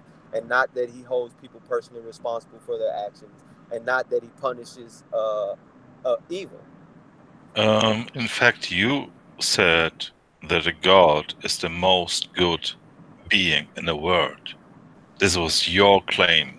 Okay, I said that, but I said as he defined it, the omnibenevolent, as he was defined, good. It did not hold people accountable. I did define it. Let me just respond to P.O. And if I'm wrong, correct me when I'm done. As he kept explaining it was always, oh, well, this isn't good, that isn't good, oh, disease isn't good, hurricanes aren't good, this isn't good, that isn't good. And all I'm saying is that, okay, if there is a justification, it's not a matter of them not being. You see what I'm saying? That's what I'm proposing. If there's. Yeah, you're breaking up, James. Fuck. That these are telling me I'm arguing from personally. No, we didn't hear you for like 50 seconds. Okay. I think I got most of it though, for the most part. Well, I want to be clear. I don't want it to be misunderstood. Like I was saying, that he's constantly saying I'm arguing like for personal incredulity and stuff like that, when I'm giving completely coherent answers, fully consistent with what I've been saying. Instead of him just coming out and proving to me how these things is impossible for these things not to be. Damn, I'm losing the word for it. For these things to happen without reason, he would have to prove to me that there is no justification for these events, and is implausible that these events can be justified from any theistic view in order for that to be a point against. That's all I'm saying. Okay, so I'm gonna say this last few things in reference to that, and then we can move on. Okay, so I think you asked if I defined omnibenevolent. I described it as a holy good. Like being a holy good being. Basically, that's how I described the omnibenevolence. Also, yeah, I did say that you were arguing from incredulity because instead of like trying to explain how these like instances of intense suffering exist, with also a God existing, you sort of said, oh, that these things aren't gratuitous evil, and that I have to somehow give a justification for it. So are you saying that you can propose something with no burden of proof? Please allow me to finish, right? Let him finish, James, please. No problem. Okay, and then I have to justify these instances of intense suffering, and it's like, I mean, I've laid out the argument and I've given examples. One not need to justify like examples. I mean that just doesn't make any sense, right? I mean Yes, you do. you'd have to come up with a like a decent like counter argument for these things to be the case. And I haven't seen that from you right now. All I've seen is that Okay, so you propose an argument. I can't. Wait, James. Wait, James. No, Please P.O. Just wait, James. okay. You know what? Stop. You are talking over each other. James, please wait until it's finished, okay? I know you want to jump in and tell something, but please let him make the point. Oh, fuck. He left. God damn. I hope that wasn't. I hope he didn't leave out in frustration. I'll wait. I'll give him. I'll give it 30 seconds, and I'll. Yeah. Okay. Here it is. Cool. Welcome back, James. Please, please let Wolf finish. Okay. Yeah. I'm almost done with the question. I gotta get it out before I lose it. Shit. Okay. Yeah. You said I have to. I have to justify like examples. One I need to justify examples. You have to give like a counter argument to show. Because all you said was that like these aren't real, gratuitous evils, right? I mean that's not. I mean that's not like really a good. I mean that's not really good enough to say. Like you'd have to be able to explain these instances of intense suffering. Just saying that this is divine punishment stuff that doesn't, that's not enough to explain how evil exists and that that doesn't lower the probability of theism. Go ahead. Okay, now this is my problem, right? I want to speak with you, P.O., for a second, right? P.O., as the moderator, this is my question to you. Did I not explain to give this guy a reason? Whether he agrees is irrelevant from me giving him a reason. So when he comes on here and he just lies, this is where I have a problem with. This is where the debate. I gave him a reason whether he agreed or disagreed. My reason was because it could be punishment because of evils that have happened. He did not deal with that reason. He just came back in civility. That is a reason. That is a counter argument to it from a theistic perspective. Period. Okay. I mean, whether. In fact, I'm not allowed to make questions. You are allowed to clarify that. No, because like my clarifying will be against you, and I think that's fine. If I'm wrong, I'll accept. Just go ahead and lay it out.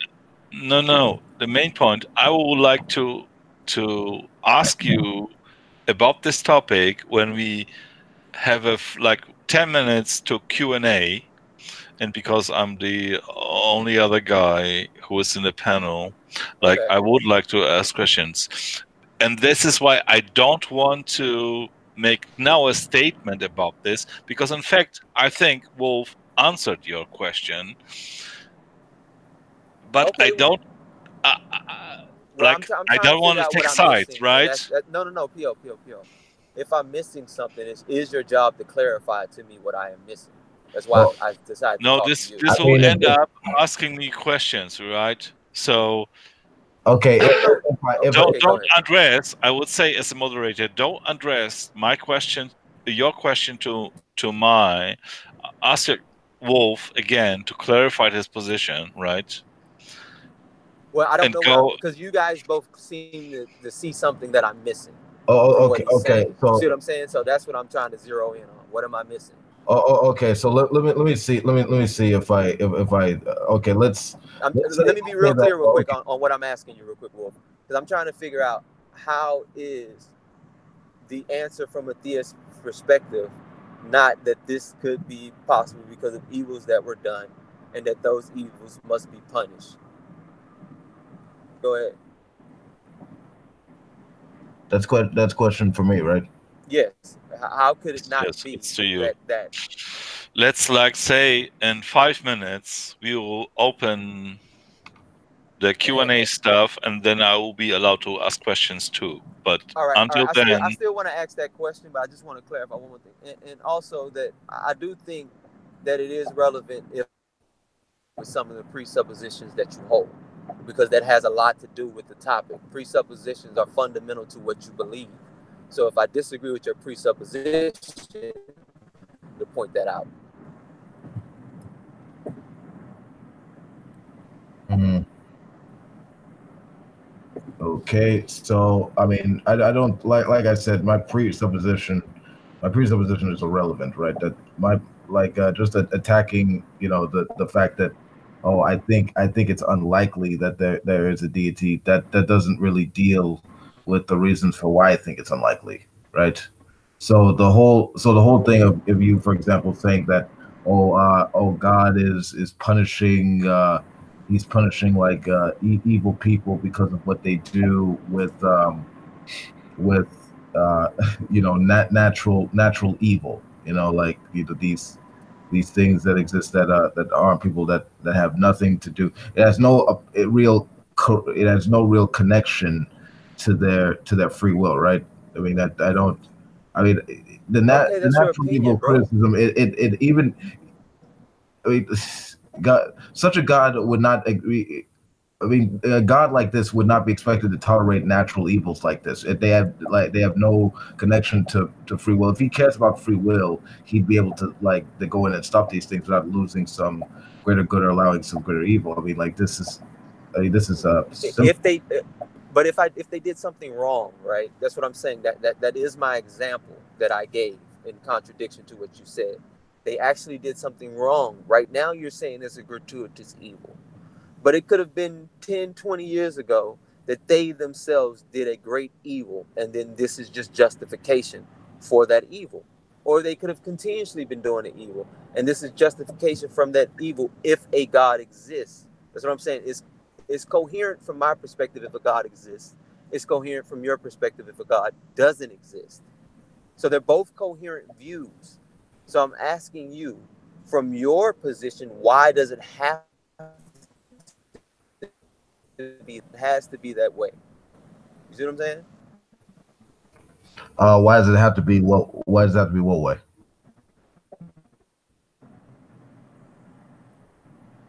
I can't hear you. I said, why is that? Why does that have to be what way? Okay, from my position, it has to be the fact that, okay, God would be punishing them from that perspective. That's the only way that it makes sense from my perspective. And I think you would even agree with me. From your perspective, your argument is the only one that makes sense. That's why I'm saying I'm not seeing how this is relevant to the argument of the probability of God existing. I don't see that being against it, because from my view, what you're saying, what I'm saying is coherent from your view. What you're saying, this isn't weighing in on the probability of God existing. They're both coherent views. Well, okay. Well, I think that God, okay. So if there is a God that allows these natural evils to exist, right? Um, Okay. it'd be like evidence that it's likely that there is no omnipotent, omnibenevolent entity um, that cares about its creation enough to stop these things. I mean, that's sort of how I Okay, was. so the God of Spinoza could That's sort of exist. how I was critiquing this belief, No, I and understand. and instead you've sort of been going at my you've sort of been saying, oh, it's my presupposition, it's divine punishment, but Well, because earlier I pointed out that it could be the God of Spinoza, which wouldn't be omnibenevolent. I pointed that out more than this will be the third um, time I pointed out in our Spinoza discussion. is not a That personal no, God. that's my point. That is my point. That's why it could be the God of Spinoza. Right now, I'm just arguing a God exists. That was my point. I But as you mean, keep are pushing you me, are you oh, a let me believer finish. in? Let me finish. As you keep pushing me into my personal views on this subject, then things change. But that's not what I'm arguing right now. That wasn't the purpose of the argument. Whether the Christian God exists, that wasn't the argument that was there. It's whether a God exists. A God includes Spinoza's God. A God excludes theism and deity. That's why I formulated it that way. That's why it is what it is. And that's why I keep bringing up the God of Spinoza. So do you believe in Spinoza's God? That's irrelevant. I'm saying it could be either or at this point. I think that's No, exactly James. This is exactly the point, because you can jump from the That's why God, from the Christian God or the God of the Bible to Spinoza's God. Yeah. My was the like topic, the God of the argument Bible or a I laid God? out has nothing to do with criticizing Spinoza's God. Spinoza's God is purely mechanistic. Like all that is just saying that the universe is God, and I'm not criticizing that God. Spinoza pretty much believes that a God created the universe, but he's kind of standoffish from the universe. He doesn't interact with it the way the Christian God or not. From the beginning, it's irrelevant. Say, I got you. But from the beginning, I have been mentioning Spinoza's God. I never came in here saying that I'm arguing for the Christian God. Never once did I say that. You guys just throw me in the box because you know I believe in the Bible. No, we just wanted to clarify. I got you. But I am clarifying right now, so you don't have to, interrupt me. So I'm clarifying that I came into here again mentioning Spinoza's God on purpose because I didn't want to get boxed into this Christian God. I'm arguing for the existence of a God. Whether he interacts with the universe or not is irrelevant. Okay, except but okay. I waited like the 5 minutes, right? Hold on. I just want to get this out really quick, and then you'll ask your question, right? I mean, this is a little awkward, right? Because I laid out the statements I made earlier, right? When I said omnipotent and omnibenevolent. I've never freaking heard anyone ever invoke Spinoza's God as being omnibenevolent or omnipotent. So I don't know. I don't know where you. I didn't say that. I didn't say that. So I don't appreciate you constantly lying on me when I don't even say these things. I didn't lie on you on anything, right? Like you just said I said Spinoza was this personal God, omnibenevolent. I never even argued that. I said it could be. I didn't say that you did. Oh my goodness. I'm saying that the argument that I laid out has nothing to do with Spinoza's God. I understand that. That's my point in bringing up that I mentioned Spinoza's God before you even formulated the argument. Right. It's right. So that would be an irrelevant statement, right? Like that's kind of my point. Your argument's irrelevant to the point that I'm making. I've been saying it to you continuously, but you keep going over it. So I'll go down it with you if you want to.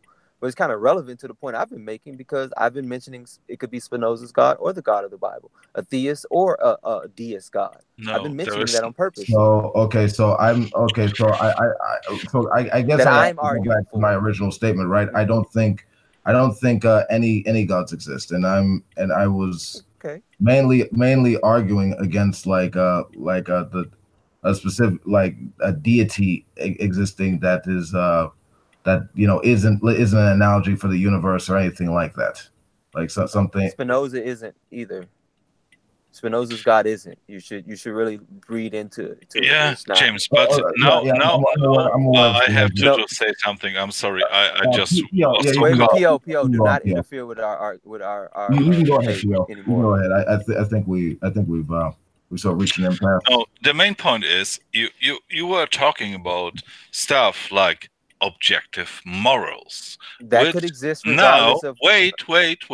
You know what? Like I don't need to debate against the moderator because that's irrelevant from it. Because objective morality doesn't require a Christian God for objective morality. That seems to be what you're telling me at this point. It doesn't really require any God. And you said, for example, I do asked think it does require a God, in between if you think. No, I'm not here to debate you. The PO, I'm not here to debate you. All you can do is now we have the Q&A section because I've said like 10 minutes ago I will let you argue, and there must be a point where I will have to come in. Okay, that's fine, but don't tell me what I'm saying when I'm telling you I didn't say that. Okay, no, so don't do that. No, I'm not telling you what you say or what you mean. I asked you in between. It was 17:59 minute or something. If you think that slavery is wrong, and you said Yes, But that was slavery the is example wrong. you gave me. Wait. And if you read the Bible, and we were talking until then, in the God of the Bible, because you are claiming objective morality comes from God, and if God is pro-slavery, and now you personally suddenly said, "Oh, slavery is wrong," aren't your morality not better than the God you are claiming that he is, and shouldn't his laws be I don't see how this has any forever? relevance to the topic. I don't answer questions that are not relevant to the topic.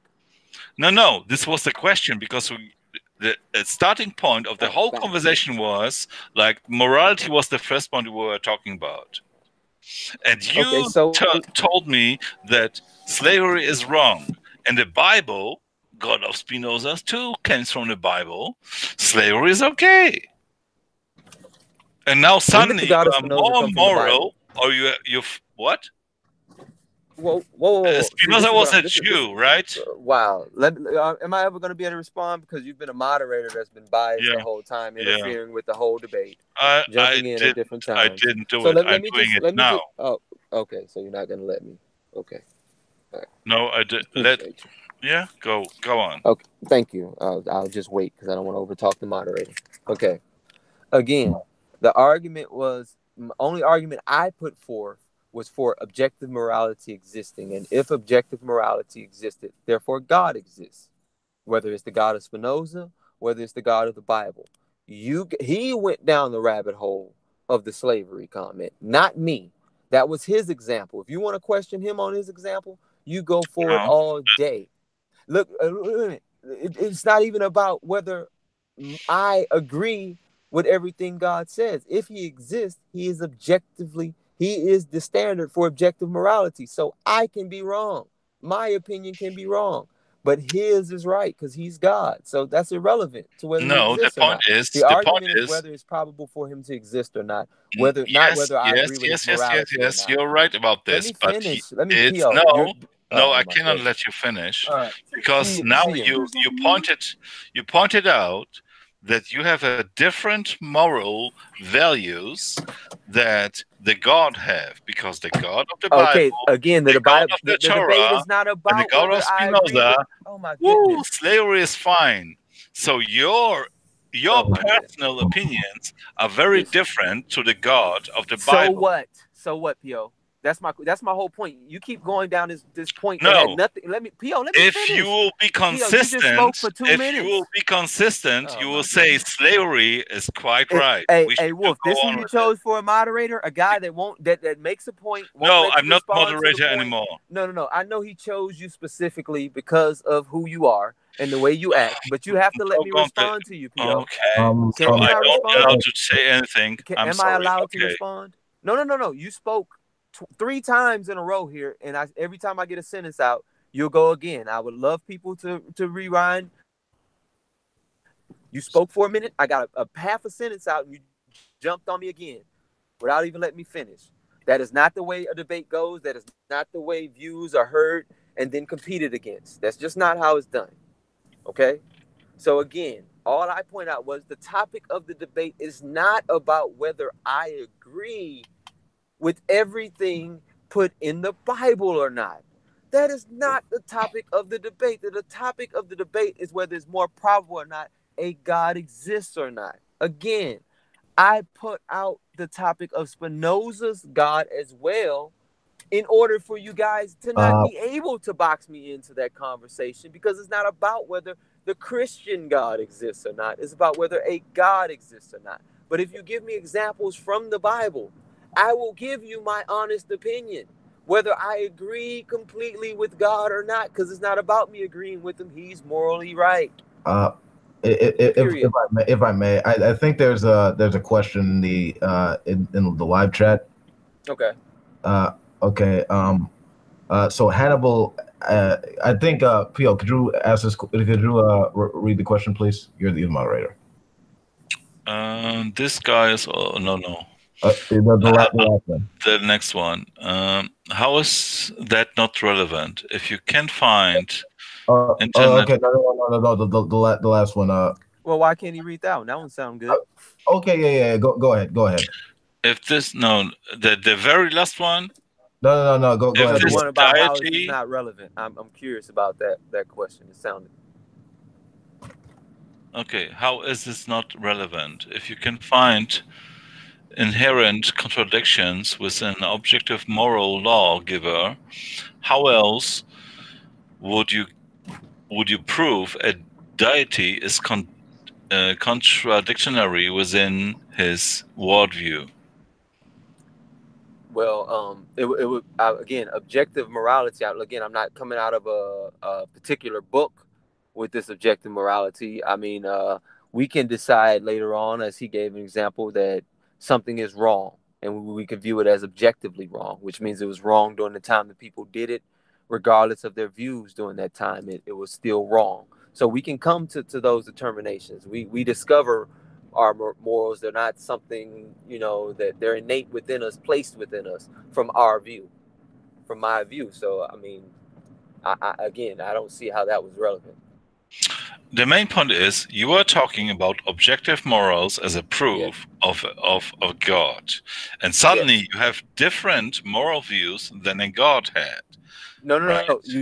But again, did. you're picking a particular God. No, I got you, but you're picking a particular God. No, not particular God. I asked, this is a God like from Zoroastrians, Canaanites, Muslims, Christians, Jews. So there are 5 exactly. Of them. Hold up. You're putting them out as in this is the box I want you to dance in. I clearly have pointed out in pointing out Spinoza's God, which and you guys Spinoza seem to not be able. Let me finish. It doesn't matter. He doesn't believe in the personal God of the Bible. Period. So my point is, I brought that up for that reason. I'm only arguing for a God's existence. I'm willing to accept that it's plausible that the God I believe in is the wrong one. I'm just accepting his existence at this point. But you guys don't want to deal with the argument I'm putting forth. You want to deal with what you think. Your argument for his existence were the objective morals. Yes, so, are there objective slavery morals?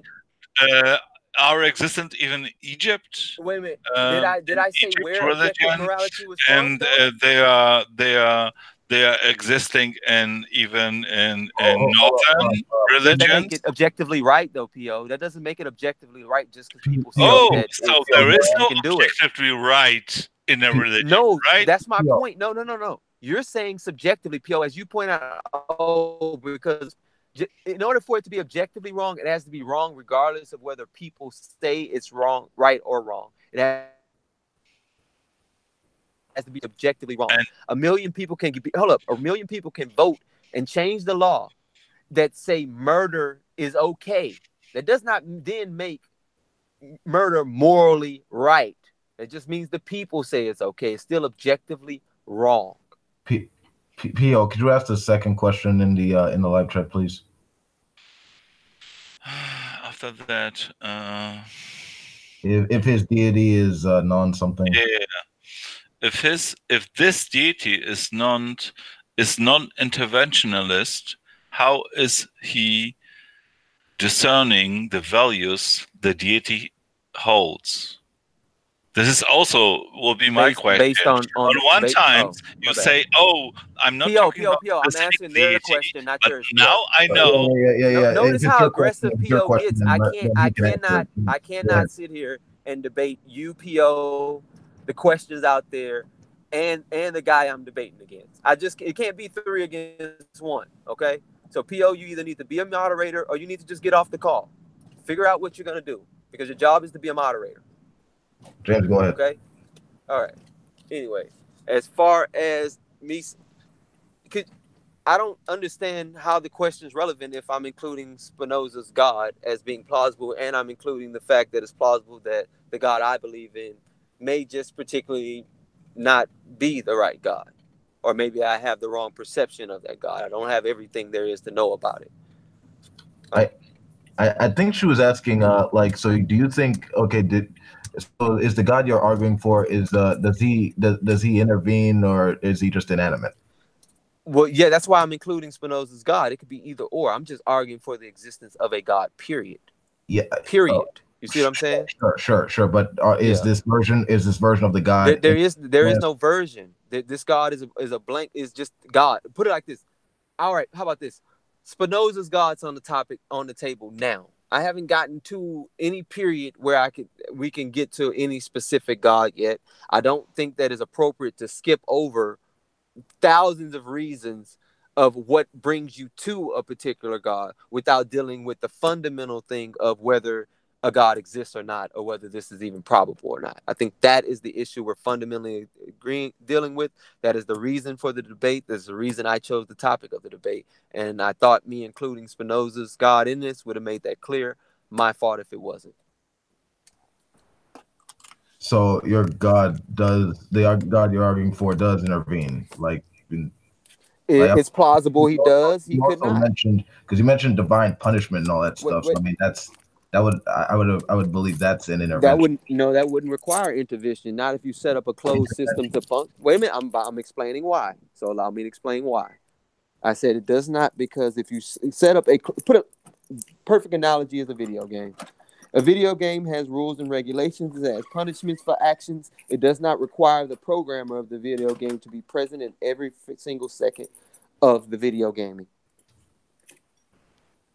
Okay, but you also, I mean, you said, I mean, you made a couple of No, I've gone down rabbit holes you've presented and given my opinion on them based on what you presented, which you commonly presented objections to the biblical God. Yeah, right, because you do believe in the biblical God. I mean, but that's fine. But it's not appropriate again to skip over everything that brings you to that point when the topic that's what is important. The topic of the debate is so important when you have a debate. You have to zero in on the topic, not all the noise on the outside of the topic. The topic of the debate is whether it's probable that. Characteristic. Why are you interfering? Why are you interfering? Yeah, because I'm trying to make a point, and then I got to talk over PO. He's supposed to be a moderator to keep order, not to break order. I'm not the moderator anymore. I'm telling you okay, this. So if you're not the moderator anymore, then I think I should be able to clearly get out what I'm saying, and then I guess the topic's over unless someone else has a question. I think it might be. We'll probably be wrapping it up in the next few minutes. But go ahead and finish your statement, because there are a couple more questions. Well, we can go on to. I think I made myself clear at this point. I mean, I said, he's not giving any evidence, huh? Okay, I'm just gonna ask you one question. Are you a pantheist, or is that what you're? I'm a henotheist. I'm a henotheist. What's a henotheist? A henotheist pretty much I believe in multiple gods, but there's only one king / creator of all of them that rules over all of them. It's like a hierarchy of deities. Oh, okay, cool. Okay, so you believe in Sky Woman from the Apaches, right? I don't believe in Sky Women, no. So you see, this is amazing. Like, this is supposed to be an intellectual conversation. She made all the other gods. No. Jabs. Other gods. You just get jabs from the peanut. It's like a pantheon. That's what he said. It's like a pantheon, but you only worship one deity, which is the creator deity out of the pantheon. That's called henotheism. Yeah, it's like Justice League, but Superman calls the shots, basically. Pretty much, yeah. That's a good way of seeing it. Yeah, that's a good. That's an apt analogy. Okay. Let's see. What's the next question? Okay. P.O., could you ask the question? How is that not arbitrary? Go ahead. In the live chat. No, I'm just loaded. I cannot read the stuff. Come on, you're reading. Come on. You're doing your job. I will destroy you. Okay. How is that not arbitrary? How do you decide which morals are inherently contradictory to the deity and ones to decide are wrong? You made no distinction between the two. It's like he's arguing for two different deities. No, well, it's not like I'm arguing for two different deities. It is that I'm arguing for no particular deity.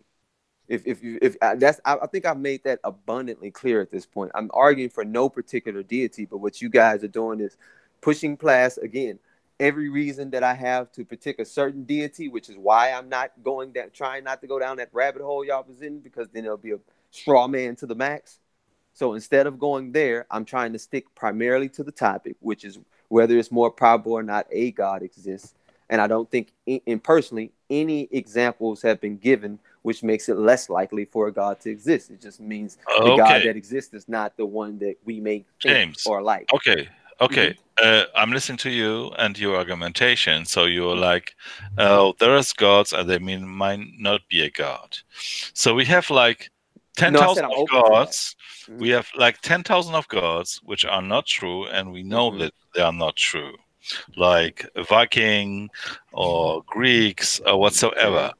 Right. So in case of probability, there is no God. No, that doesn't even make sense. So you believe in Zeus? Let me break that down real quick. Wait a minute, you can't ask me a question and I can't even go into it. Like that's just absurd. Yeah, like what I'm saying. Like what you're pretty much saying is, oh, just because you don't believe in all those other ones, you shouldn't believe in the one. That's irrelevant to whether one exists or not. That's really irrelevant. That's just pretty much saying, hey, you threw the rest of them out. Throw that out. Probability, right? I mean, likely. I want to chime in, right? But it's based on evidence, based on the evidence I presented, based on the arguments I presented. It's not just based on let's just. No, in fact, you did. Hold on. I think I could clarify. Po's statement, right? Okay. If anything, James, what you said by saying that you're a henotheist, if anything, you're basically making your claim or belief more extraordinary by not just arguing for one God, but also arguing for. Wait. No. Asking me what? Wait a minute. You asked. Hold up. This is what I'm saying. Like you cannot ask me questions about my honest belief, which are off topic, and I state that they're off topic of the debate, and then try to hold me to off topic questions you ask. The topic of the debate. That's what I'm saying. Like, do you know what a topic is? Does a God exist? Not does the biblical God exist? Not does your henotheistic God exist? Not does Spinoza's God specifically exist? It's just a God, which it does not mean any particular one.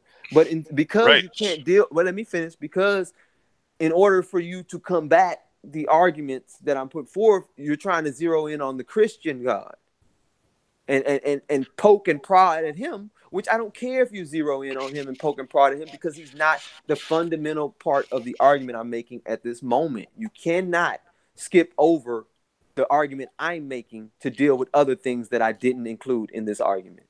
No, we can go, and according to your own argumentation, because we can, if we know like 10,000 gods, and we know like 9,999 of them do not exist. So according to probability, we are right. You're just saying, this is not the God what I meant. But according to your own argumentation, the probability, all these gods didn't exist. So your God does not exist. Okay, maybe PO is a little slow. So I'll put this a little bit slower for you, PO. Check it out. You're giving me one parameter, right? One single parameter. Because of all the other gods exist, yours may not exist. I laid out 4 arguments for why I thought it did, which are the crux of why I think a God exists. So your argument, your one argument, is nothing in comparison to the 4 that I put forth, which is the foundation for why I build on them to say a God exists. So so the arguments that I laid out, in particular the arguments for naturalism that I laid out, it sort of deals with the personal gods of like that are related to theism, right? Like generally, the only now a few of the arguments you could say I was criticizing a general. I mean, it really doesn't matter, right? I was sort of going at it like criticizing like the personal theist gods, and you sort of invoked Spinoza's god suddenly, which was really weird, right? It Because wasn't suddenly. I did that from my opening. You can go back and look at the video. I don't like when you keep doing that. I mean, I mean, it kind of confuses like the general rhetoric that you're using, right? Because I wasn't arguing against Spinoza's God. Spinoza is an inanimate God. It is it's like a pantheist kind of God. So I mean, I wasn't criticizing that particular entity. I was criticizing like what many theists believe, like a God to have either created the I universe understand that, but that's why I was saying like oh, or like pass down like certain things, like something like an interactive deity, basically. I That's got you. But what you're pretty much saying is that, hey, I wasn't arguing against your argument. That's pretty much what you're saying. So I mean, which is what I was saying from the get-go, and trying not to go down that rabbit hole. But I guess it wasn't being heard. Was Spinoza's God some kind of example, or did you actually believe it? No, it was irrelevant from the thing, because again, like that's what I'm saying. Like I agree, it was irrelevant. No. Let me finish. Listen closely. What is the topic of the conversation? I don't know. I've said this 5 times in a row, and you still haven't grasped what's the topic of the conversation. Is it probable be quiet. Is it probable a God exists? Not the God of the Bible, not a theistic God or anything. It's just a God, which puts Spinoza's God on the table, the Hindu gods on the table, the Abrahamic gods on the table, and many others. So I'm not seeing how you decided through all the gods that was on the table to only go after the Christian God, when I never said, hey, we're going to zero out the Christian God and this is who we're talking about. Right, and you never give us an evidence that there is a God. Right? P.O., could you be a dear and ask the next question, please? Mm-hmm. Like from the live chat. I think one's directed at me. I think. Man, oh man, no saying. Is this one was no? The next question after how is that not arbitrary? The next one after that.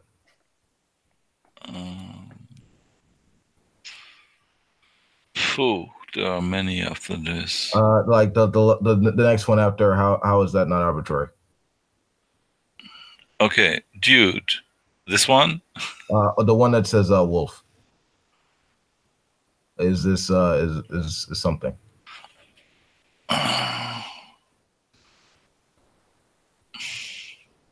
I'm sorry. There are so many. Look, just scroll back up, just a bit. Dude, but how? This is the one. Then I'm talking something. The dude is arguing. No. Little more up. Like just the one that comes before the how is that not relevant? Before this guy's wolf is this.